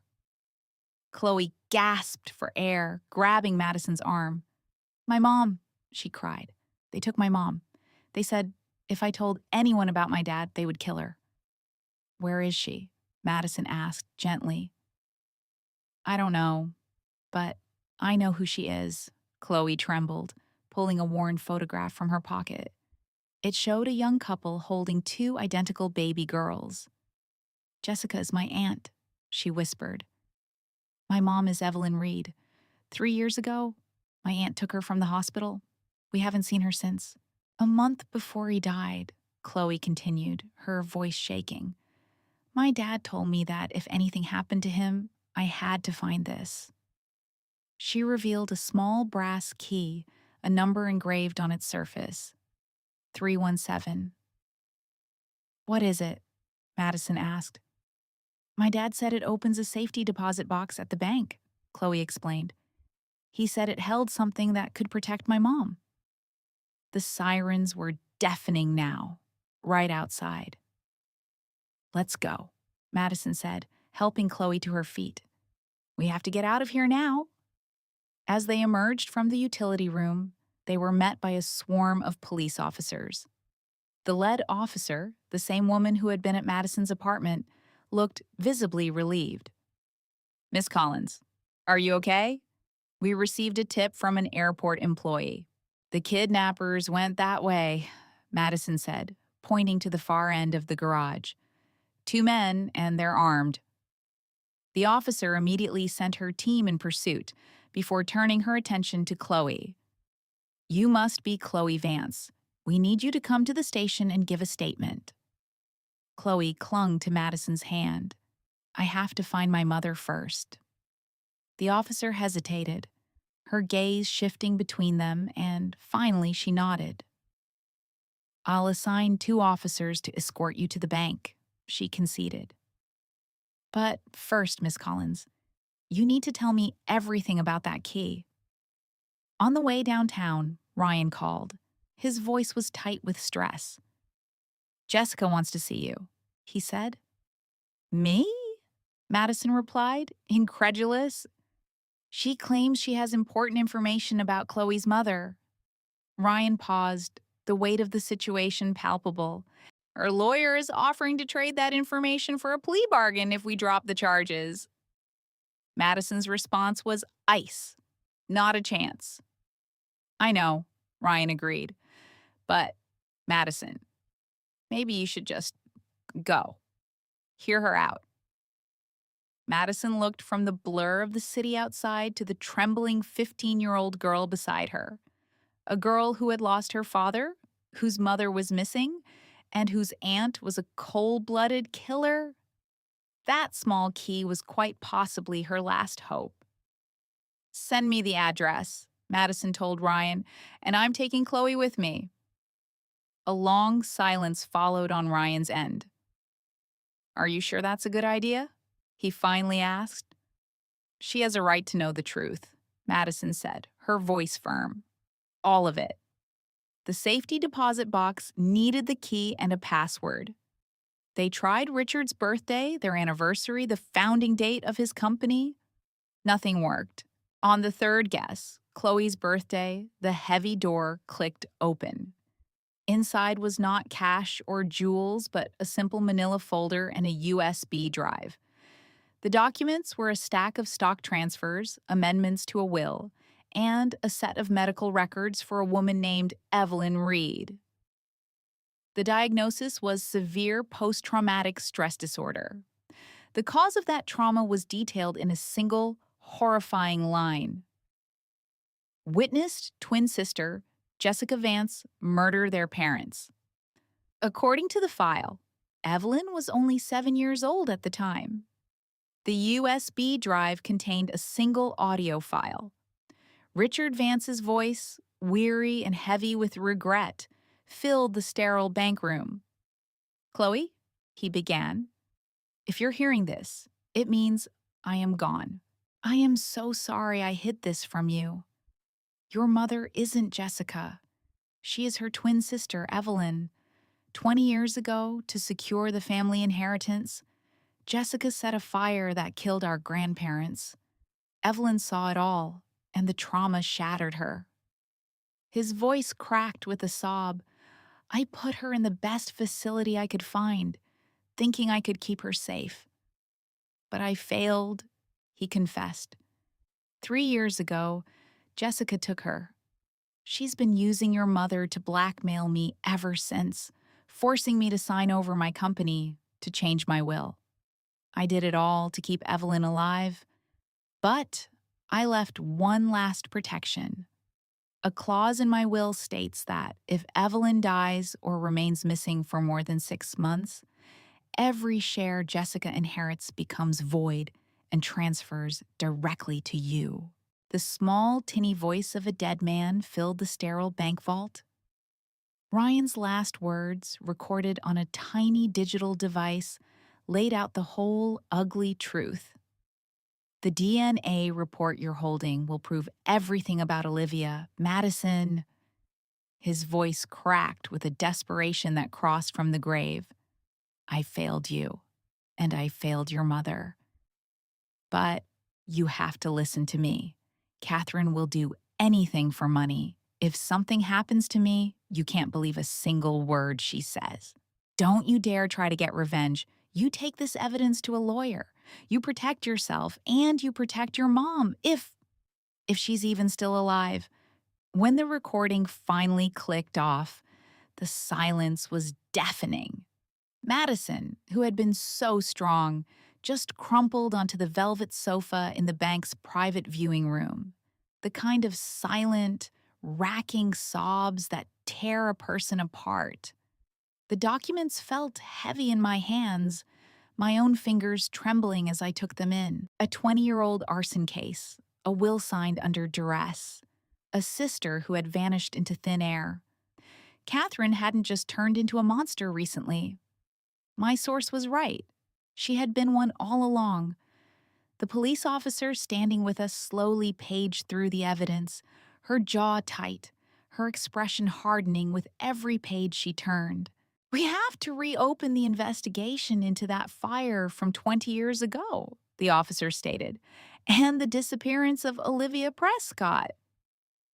But Madison's focus was singular. She shot up and grabbed the officer's arm, her eyes wide with a desperate hope. But where is my mother right now? Is she alive?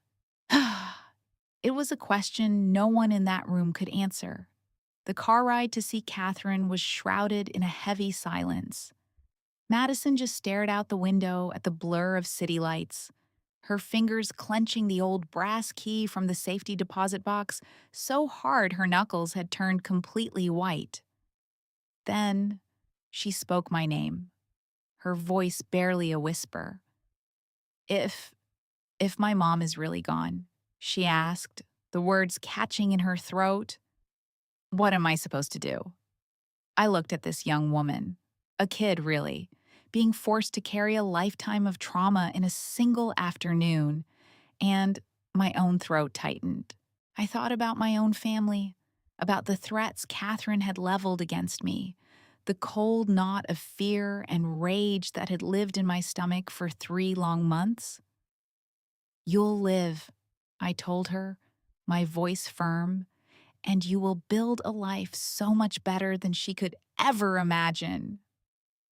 The meeting room at the detention center was somehow even smaller and more suffocating than I had pictured.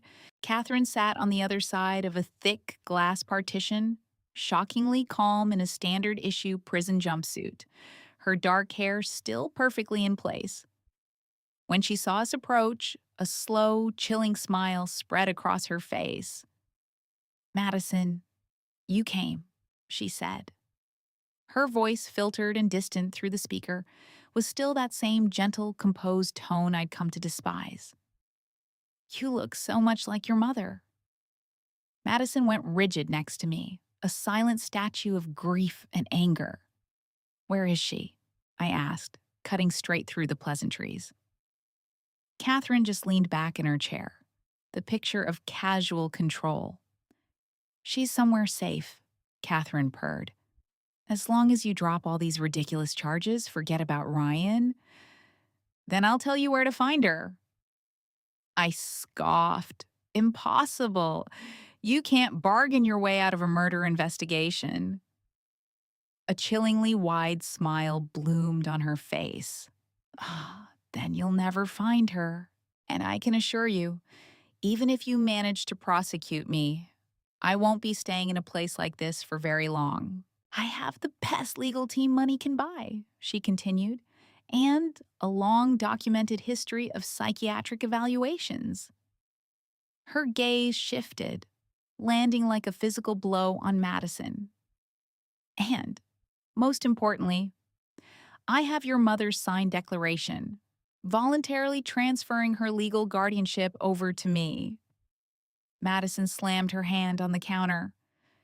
You forced her to sign that. Catherine simply arched an eyebrow, a picture of condescending calm. Where's your proof? The court, my dear niece, only cares about the evidence it can see. I stared into her eyes, which I once found so hard to read, and now saw nothing but pure, unadulterated malice. This wasn't a woman who was afraid of prison. She had already mapped out every one of her escape routes. She wasn't even afraid of the truth coming out because she believed she held the ultimate trump card, Olivia's life. What do you want? I asked, the words tasting like ash. It's simple, Catherine said, laying out her terms. Madison will relinquish all of her inheritance rights, and every last share of the company will be transferred into my name. And you, she said, pointing a finger at me, will sign a non-disclosure agreement admitting all your prior accusations were just a misunderstanding. And Tyler, she added, will continue to act as my public partner until after the Evergreen IPO is complete. I couldn't help but sneer. And what happens then? Once the company goes public, you'll just get rid of all of us, one by one. Catherine actually smiled. Don't be so melodramatic. I just want what belongs to me. The Prescott family fortune was always supposed to be mine, and mine alone. My parents always preferred Olivia just because she was sick, just because she was so weak. Why? Her voice started to lose its composure, twisting with a decades-old fury that contorted her features. So, I took back what was mine, my own way. She glared at Madison, her eyes burning with hatred. Your mother owes me. Your father owes me. And now, it's your turn to pay up. Madison stood, her small body trembling but her spine straight as steel. You're insane, she said, her voice ringing with clarity and strength. You're the ones who are insane. Ah, Catherine shrieked, jumping to her feet as well. 3 days. You have 3 days to think about my offer. If I don't have the signed stock transfer agreement in my lawyer's hands in 3 days, you can start planning Olivia's funeral. She hit the button on the wall, summoning the guard. As she was escorted away, she glanced back at me, mouthing 3 silent words through the glass that sent a chill down my spine. You lose. I watched her walk away, a pawn in a game I never asked to play. Madison was inconsolable on the drive back, her sobs echoing in the confines of the car. I gripped the steering wheel, my knuckles white, my mind a swirling vortex of chaos. Catherine's threat wasn't just talk. If she was capable of orchestrating a kidnapping from inside a jail cell, a murder would be child's play. Could we even call the police? Could they find Olivia in time? It felt like an impossible gamble, and Catherine had only given us 3 days. Just then, my phone buzzed. It was my source, Casey. "Miss Collins," he said, his voice tense and urgent. I dug up the old case file on that fire. It was never an accident. The report confirms it was arson, but the lead detective on the case abruptly resigned the following year. He's now the head of security at Evergreen Biopharma. I felt a jolt of electricity. What's his name? Leo Johnson, Casey replied, then paused. And there's more. After Catherine's parents died in that fire, the insurance company paid out an enormous sum. Catherine was the sole beneficiary, but she was only 17 at the time. That money was supposed to be held in a trust for her. I could already guess what was coming next. But on the very day she turned 18, the entire amount was wired out of the country. The destination is unknown. My mind was racing. Can you find out where that money went? It's going to take some time, he admitted. But, Miss Collins, I feel I should warn you. While I was digging into Johnson, I discovered his son started attending an expensive overseas college last year. Right before he left, $200,000 suddenly materialized in his bank account. The wire transfer originated from a shell corporation, the very same one that funneled money into Tyler's offshore account. It all clicked into place, a horrifying mosaic of corruption. The arson 20 years ago, the cop who was paid to look the other way, Olivia's disappearance 3 years prior, Ryan's murder 3 months ago, Tyler being ensnared in her web, and now Madison and me. This wasn't some recent descent into madness. It was a 20-year conspiracy, meticulously planned and executed. Catherine was a black widow, patiently weaving her web and trapping anyone who got too close. Casey, I said, my voice low and determined, I need you to launch a full investigation into Leo Johnson. I want every bank statement, every phone record, every piece of dirt you can find. That's highly illegal, he warned. I'll triple my last payment, I countered without hesitation. Cash, today. I ended the call and pulled the car over to the side of the road. Madison looked up at me, her eyes red and raw from crying. What are we going to do? She whispered. My gaze fell to the small brass key still clutched in her hand, catching a dull glint in the afternoon light. Ryan hadn't just left behind evidence. He was trying to give his daughter a weapon, a chance to fight back, a way to level the playing field even from beyond the grave. "Do you trust your father?" I asked her gently. Madison gave a small, firm nod. "Then we're going to do exactly what he wanted." I put the car back in drive. "We're going to hire the best lawyers in the city, and we're going to sue Catherine Prescott. We will file an injunction to freeze every single one of her assets. And while we do that, we are going to find your mother. But we only have 3 days." "Then in 3 days," I said, catching my own reflection in the rearview mirror, "we're going to unearth 20 years of her crimes and expose them to the world." Something in my eyes had changed. It wasn't just anger or fear anymore. It was a cold, hard resolve. She wanted to play a game. Fine. We were going to play to win. The next 72 hours passed in a frantic, sleepless blur. Our new legal counsel, Miss Davis, assembled a top-tier criminal law team. Casey, my source, unearthed all of Leo Johnson's dirty secrets, including proof of bribery in the original falsified fire report, plus the money trail leading directly to his son's account.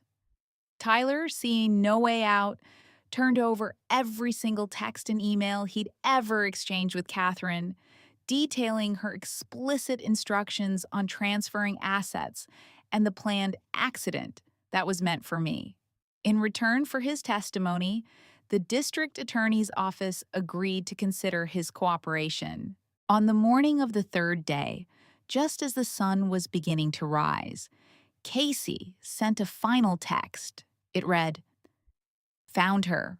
Olivia Prescott is in a private psychiatric facility on the west side of town, registered under an alias. But the DNA is a 100% match." The sky was still a bruised purple when Madison and I arrived. The hospital was tucked away in a derelict industrial park, a crumbling brick building with a heavy padlocked iron gate. We had already called the police, but we knew they would take time to get here, and Madison couldn't wait another second. She grabbed a crowbar from the trunk of my car and, with a guttural cry, began swinging it at the rusty lock. "I have to see my mom," she sobbed between frantic swings, the sound of metal striking metal echoing in the silent morning. "It's been 20 years. 20 years?" The chain finally snapped. We scrambled through the gate and rushed inside. The place was dark and suffocating, the air thick with the foul stench of antiseptic and neglect. We could hear haunting sounds from the rooms down the hallway, low moans mixed with unsettling, sporadic laughter. It was a true vision of hell. We found Olivia in an isolation room at the very end of the hall. She was curled into a ball in the corner, so emaciated she looked like she was made of nothing but brittle bones. Her hair was a tangled, matted mess of white, and her eyes were empty and unfocused. She didn't even seem to notice us, just kept mumbling the same words over and over. "Fire. So much fire. My sister started the fire." Madison dropped to her knees in front of her, her hand trembling as she slowly reached out. "Mom?" Olivia's head snapped up at the sound of her voice. For a split second, a flicker of lucidity, of recognition crossed her clouded eyes. "Madison," she whispered. "It's me, Mom. It's really me." They collapsed into each other's arms, their combined weeping filling the tiny, grim room. I stood in the doorway, feeling my own eyes burn. 20 years. The best 2 decades of a person's life, stolen and spent in this dark, hopeless pit. All of it because her sister was consumed by greed for the family inheritance. Heavy footsteps suddenly echoed from down the hall. I spun around to see a man in a white coat striding towards us, a syringe held tightly in his hand. "You can't take her," he said, his voice flat. "She's violent. She requires treatment." I planted myself firmly in the doorway. "What kind of treatment? The kind that involves false imprisonment and illegal sedation?" The man's expression soured instantly. "Who are you people? How did you get in here?" "The police are on their way," I informed him, my voice cold as ice. "You'd better start figuring out how you're going to explain holding a woman here illegally for 3 years." The man made a break for it, but he was immediately tackled by the first wave of police officers storming through the entrance. We learned later he was the director of this unlicensed hellhole, paid handsomely by Catherine to care for people the world needed to forget. An ambulance arrived and took Olivia away, with a tearful Madison right by her side. I stayed behind to give a full statement to the detectives. When I finally walked out of that nightmarish hospital, the sun was high in the sky. Its bright light pierced through the morning clouds, illuminating the filth of that place in a way that felt like a cruel joke. My phone rang again. It was Tyler. "The trial date has been set for next Wednesday," he said. "Catherine's lawyer tried to file for a psychiatric defense, but the judge rejected it. The new evidence we gave them is more than enough to keep her behind bars for the rest of her life," he continued. I leaned against the side of my car, a profound wave of exhaustion washing over me. 3 days and 3 nights without sleep, and now that it was finally over, all I felt was a hollow emptiness. "Madison," Tyler's voice softened on the other end. "I'm so sorry. I know that word doesn't mean anything anymore, but I have to say it. The story I pieced together doesn't start with a crime, but with a phone call that felt just as final. It was from Madison, watching a sunrise that seemed to mock the darkness she'd been living in for 3 months. She told me she remembered the woman she was before, putting on a brave face at the mall, then shattering behind closed doors. She thought her world had collapsed then, but my source made it clear that was just the prologue. Gripping the phone, she finally said the words to her husband, Ryan. "Let's get a divorce." The silence that followed stretched into an eternity. "Okay." Ryan's voice finally came through, hollowed out. "I'll sign." He began listing the assets like a man shedding his own skin. The apartment, the car, the shared savings. He told her to take it all, that he'd walk away with nothing. But Madison didn't want the artifacts of a broken marriage. I learned she had only one demand: her design firm. "You can keep the rest," she insisted. When he tried to speak, saying he wasn't forgiving her, she cut him clean off. "I just don't want anything to do with you anymore," she said, her voice like ice. The money, the apartment, it was all tainted. They were pieces of a life she now rejected. She didn't want them. Ending the call, she climbed into her car, the air thick with finality. I was told her stepdaughter, Chloe, had left a backpack on the passenger seat.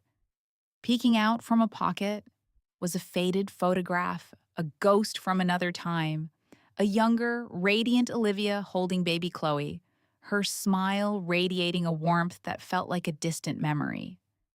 Madison started the engine, pointing the car toward the city, toward an unknown future. That's when her phone rang. It was her lawyer, a Ms. Adams. "Jessica is demanding one last meeting with you," Ms. Adams stated, her tone cautious. "She claims she has something important to tell you about your parents." Madison's heart, she recalled, hammered against her ribs. Her parents. What could a woman like Jessica possibly know about them? She didn't elaborate, Ms. Adams continued. But it didn't sound like she was bluffing. After a tense pause, The lawyer asked the pivotal question, Madison, are you going to go? My source described Madison looking down the long, straight road ahead, sunlight flooding the car. Yes, she replied. Some stories, I've learned, demand a proper ending. The Madison who walked into that detention center was not the same one who had faced Jessica before. This time, Jessica looked worn down, a shadow of her former self, with dark circles etched under her eyes and hair that had lost its luster. But her gaze, I was told, remained as sharp as shattered glass. You won, Jessica said, the words offered without preamble as Madison sat. But you also lost. Madison asked what she meant. You think Tyler Vance was some kind of saint? Jessica's laugh was a malicious, rattling sound. He was part of it. The fire 20 years ago, Jessica confessed, the words spilling out like poison. He helped me clean up the scene. He helped me get Olivia committed because he wanted to marry me. He wanted the family money. She shook her head with a look of pure contempt. But he didn't realize I couldn't stand him, a weak man who married into his success. My source said, Madison gripped the phone receiver, her knuckles white. So, you were partners. We were, Jessica confirmed, until he fell in love with Olivia. The irony is staggering. His conscience, it seems, had made a late appearance. He wanted to protect her, Jessica sneered.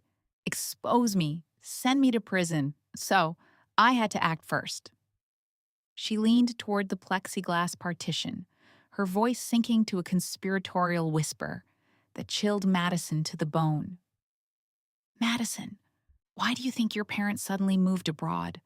Why did they never come back?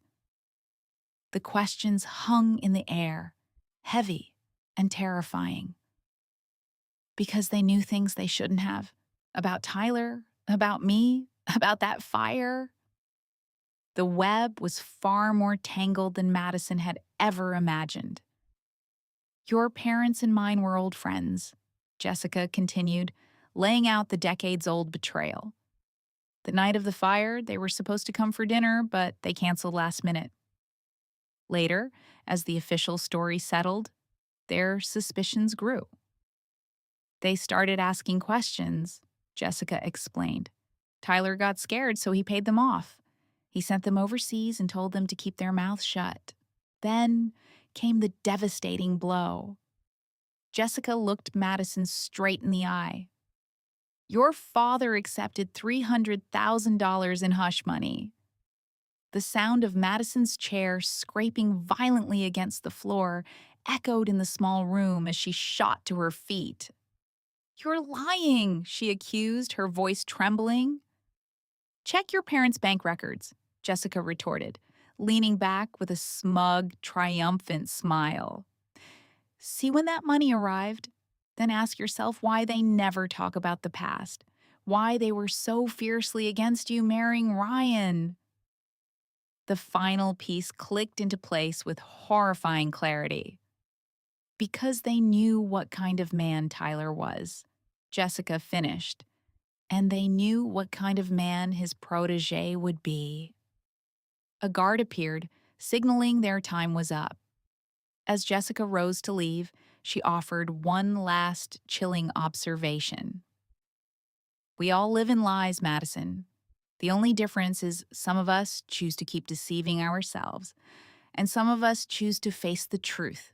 She was led away, leaving Madison frozen in the sterile visitation room. When she finally walked out of the detention center, the sunlight was painfully bright. She sat in her car, her hand shaking so badly she couldn't grip the steering wheel. Her parents' number glowed on her phone screen, but making the call felt impossible. If what Jessica said was true, then the entire crusade of the past 3 months, her righteous anger, her relentless pursuit of justice, it had all been built on a foundation of lies. It was a cruel joke.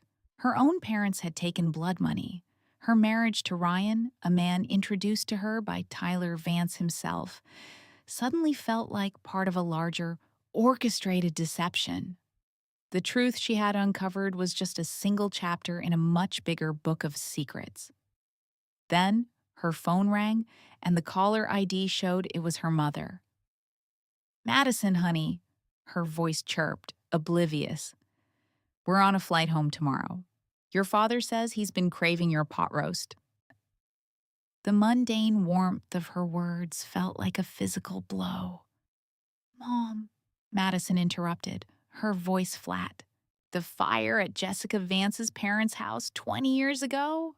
Madison said, each word precise. "What do you know about it?" A dead, telling silence filled the line. "Madison, what are you talking about?" her mother finally asked, her voice strained. "Did you take $300,000 in hush money?" Madison's voice was shaking now, the accusation hanging between them. "Is that why you went abroad? Why you never talk about the past? Was that why you were against my marriage to Ryan? Not because he was wrong for me, but because Tyler Vance introduced us?" Another long, painful silence confirmed everything. Then, a choked sob broke the stillness. "I'm sorry, Madison," her mother cried. "We're so sorry. Your father's business. It was about to go bankrupt. We needed the money, and Tyler promised. He promised he would handle everything, that no one would get hurt. But Olivia got hurt," Madison yelled into the phone, the dam of her composure finally breaking. "She was locked in a mental hospital for 20 years. Tyler is dead. Do you have any idea how many lives were ruined because of that money?" The excuses that came back were weak, pathetic. "We didn't know. Tyler said it was an accident, that Olivia had always been unstable." Her mother's sobs were uncontrollable now. "Madison, Mommy is so sorry." Madison hung up. The click echoed in the quiet car. She rested her forehead against the steering wheel, and the tears she had held back for so long finally came. They weren't tears of simple sadness or anger, but of a profound, bone-weary exhaustion. She saw them all as pawns on a grand, tragic chessboard. Jessica, Tyler, her parents, Ryan, and herself. Everyone making their moves, guided by self-interest, convinced of their own righteousness, leaving a trail of hurt in their wake. Her phone rang again. It was Chloe. "Madison," she said, her voice urgent. "My mom is awake. She wants to see you." In the quiet of the hospital room, Olivia Reed was propped against a mountain of pillows. She was still painfully frail, but for the first time, her eyes were clear and present. Chloe sat beside her, holding her hand, her own eyes puffy and red. "Ms. Collins," Olivia's voice was a faint whisper, "thank you for saving me and for getting justice for Chloe." Madison just shook her head, feeling unworthy of the praise. "I just did what had to be done." "No," Olivia insisted, her gaze complex and deep. "You did what so many people were too afraid to do." She paused, gathering her strength. "My sister, Jessica, she wasn't always like this. We were so close when we were little." A shadow passed over her face. "But she changed. Our parents always favored me because I was sickly, because I was quiet. She grew more and more jealous, more hateful." She closed her eyes, a single tear tracing a path down her weathered cheek. "The night of the fire, I saw her. I saw her pouring gasoline in the living room. I tried to stop her, but she just pushed me away." Olivia's voice cracked as she recalled her sister's words. She said, "Why do you get everything good? This time, it's my turn." Opening her eyes, the heartbreak in them was bottomless. "Later, Tyler found me." Another source, A woman named Chloe I tracked down gave me the missing piece of the puzzle. Her story began with a promise of salvation after a terrible fire. He swore he would keep me safe, she told me, her voice thin from years of disuse. He said he'd find a place for me to recover. She trusted him, and that trust led to her being institutionalized, hidden from the world for 20 long years. Then came the bombshell. Your parents, Chloe said, her gaze fixed on something far away. Madison, they visited me. It was maybe a month after the incident. They slipped into the hospital in secret. They wanted to know what I witnessed that night. She told them everything, the unvarnished truth. After that, they were gone. They never returned. Madison, my source said, was stunned into silence. All this time, she believed her parents had simply abandoned the fight. They actually came to find you?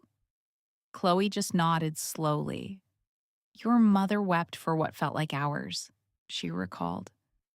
She explained that your father's company was on the verge of collapse, that they were desperate for a financial lifeline. Her final words were a hollow apology, a confession that their hands were tied, and in that moment, the devastating picture became clear for Madison. Her parents had known, they had pursued the truth, held it in their hands, and when faced with a choice between justice for their daughter and their own financial survival, they had chosen the money. When Madison left the hospital, Chloe walked with her to the elevator. Madison, she said, her voice thick with emotion. Thank you. Without you, I might never have found my mom. Madison pulled the young woman into a hug. Take care of your mother and take care of yourself. As she turned to go, Chloe's next words stopped her. Evergreen BioArma needs you. The employees need you. Will you stay and help me? She asked, her eyes shining with a desperate hope. I don't know the first thing about running a company, Chloe admitted. I need someone to teach me. Madison considered it, this unexpected fork in the road, and then she nodded. Okay. As the elevator doors slid shut, she could see Chloe still waving, a girl who, just a month ago, had lived a sheltered life and now had to run a major company, care for a traumatized mother, and face her own father's murderer in court. I've found that life rarely waits until you're ready. On the drive back, Madison made a detour to her design studio. Her old partner was gone, and a new assistant was still fumbling through the basics. But the business was still hers, still breathing. The design boards on the walls, the swatches of fabric on the tables, the client files humming on the server. This was the one thing in her life she had built, piece by piece, with her own two hands. Her phone buzzed with a bank notification, a wire transfer from Ryan. He had withdrawn the $100,000 he'd sent before, but this new amount was for $120,000. The memo simply read, "Studio rent." For a long moment, Madison stared at the number. This time, she didn't send it back. My source believes she understood that while some debts can never be repaid with money, this was a form of restitution, a first step. It wasn't forgiveness. Not yet. Maybe not for a year. But it was a start. A sign that one day, when the wounds had finally scarred over and the memories no longer cut so deep, she might be able to think of him without the searing pain. She might be able to truly let go. Opening her laptop, she saw 13 new emails waiting, client inquiries, supplier quotes, industry event invitations. Life was moving on. Work was moving on. She made a cup of coffee and began to reply. Outside her window, the sun was sinking behind the city's skyscrapers and the lights of a million other lives began to twinkle on. It was another night, and for Madison, another new beginning. She didn't attend the trial. Ms. Adams kept her updated, telling her how Jessica tried to recant her confession, painting Tyler Vance as the evil mastermind and herself as a victim. But the new evidence, the testimony from a man named Leo Miller, the original fire report, and Olivia's powerful statement, caused her entire defense to crumble. Court records show the jury deliberated for just 6 hours before finding her guilty on all charges. As the judge read the sentence, Jessica remained eerily calm until she heard the words, "life in prison." Her head snapped up, her eyes scanning the gallery until they found Olivia and Chloe. And across that silent courtroom, the two sisters locked eyes one last time, one gaze filled with a lifetime of corrosive hate, the other with an ocean of sorrow for what could never be. I pieced this story together from courthouse whispers and late-night coffee shop confessions, and it begins, as so many do, on the cold stone steps of a courthouse. It was the last time they would all be in the same place. I saw Chloe, looking impossibly young, turn to Madison and ask something I couldn't hear. Madison's answer was in her gaze toward the bleak sky. She later told a mutual friend what she was thinking, of Jessica's unblinking, self-righteous smirk. Jessica saw herself as the wronged party, the true victim, right to the bitter end. And Madison knew then, with chilling certainty, that some people are simply incapable of remorse because, in their own minds, they've never done anything wrong. I later learned Chloe's whispered question was, should I hate her? Madison's response was what you'd expect from someone who'd seen the abyss. That hate is a choice, but it's a poison that can destroy you long after the person you despise is gone. Don't let her win twice, she'd said. It was a heavy concept for a kid who'd been through so much, but maybe that's the brutal curriculum of growing up. Learning to find your footing on shattered ground, to see a flicker of light in absolute darkness. About a month after the verdict, Ryan and Madison made their split official. My source described their meeting outside the county clerk's office as quiet and heavy with unspoken words. Ryan, I was told, was a shadow of his former self, thinner, his hair cut severely short, a starkness that only highlighted the deep exhaustion etched around his eyes. He approached her, holding a folder like a peace offering. "Madison," he began and handed it over. "This is the deed for your studio building. I bought it. Think of it as—" He trailed off, but she knew what he meant. The first installment on an apology that could never truly be paid in full. She opened the folder and saw it, a legal document with her name, clear as day. "You didn't have to do this," she started, but he cut her off, his voice raw. "Please, just take it. If you don't, I don't know how I can live with myself." In that moment, she looked at the man she'd built a life with for 9 years and despised for 3 agonizing months, and saw a complete stranger.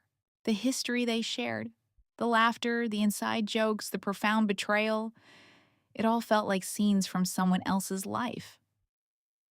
"Ryan," Madison finally asked, her voice steady, "what's next for you?" He looked past her, at the city that had been his home. "I'm leaving Chicago," he confessed. "Going somewhere nobody knows my name. A fresh start." She asked the question that hung in the air. "Will it be better?" He offered a faint, heartbreaking smile. "I have no idea, but I have to try." They signed the papers in a shared, somber silence, the only sounds the scratching of pens and the thud of official stamps. As they stepped back out into a surprisingly bright afternoon, the warmth of the sun felt like a cruel joke. "Madison," Ryan called out as she began to walk away. I am so sorry. And thank you.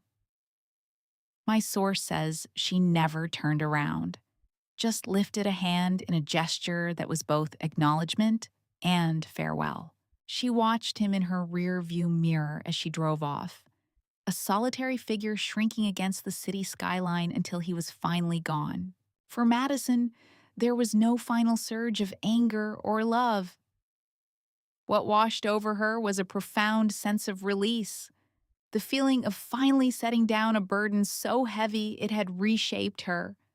The straps had dug into her shoulders, but now, for the first time in a long time, she could stand tall and look forward.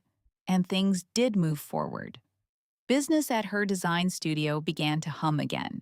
Chloe's family firm, Evergreen Biosolutions, awarded her the contract for a massive office redesign.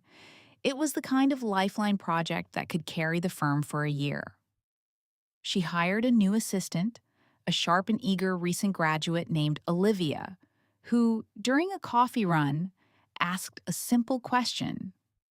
Madison, why interior design? Madison considered it.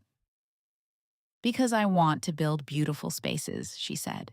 Spaces that make the people inside them feel genuinely happy. Are you happy? Olivia pressed with the innocence of youth. Madison paused, her real smile touching her lips. I'm working on it. And, from everything I've gathered, she was. She was actively working to put the past in its place, to construct a new life brick by brick, and to dare to believe in the future. Her days found a rhythm: work, eat, sleep. Phone calls with her parents were still strained by their guilt, but she was starting to see their choices not as betrayal, but as a desperate move by people in an impossible situation. On weekends, she would visit Chloe's mother, Sarah, at the recovery center. Sarah was slowly resurfacing from the trauma, beginning to recognize faces and hold simple conversations. Chloe was there every day after school, the two of them patiently stitching back together a relationship that had been ripped apart 20 years ago.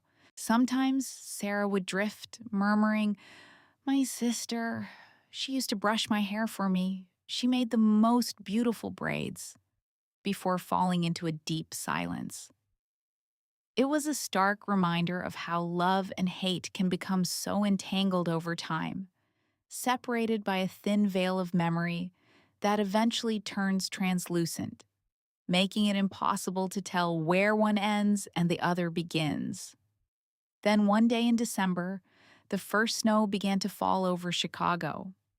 I'm told Madison was at her studio window, watching the world outside soften under a blanket of white. Her phone buzzed. It was Chloe, her voice electric with joy. "Madison, Mom remembered my name today. She called me Chloe. She asked me if I'd finished my homework." A genuine smile spread across Madison's face. "That's amazing, Chloe." Then the girl asked, "Will you always stay here? In Chicago?" Madison looked out at the snow-covered city. She thought about the inferno she had walked through, the lies, the danger, the conspiracy, but also the courage, the truth, and the redemption she'd found.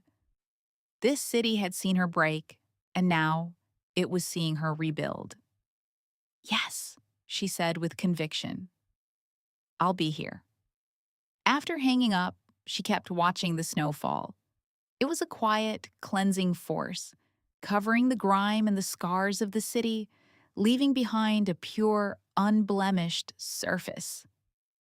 It struck her that this was life itself, a constant rhythm of being wounded and then healing, of falling down and finding the strength to get back up.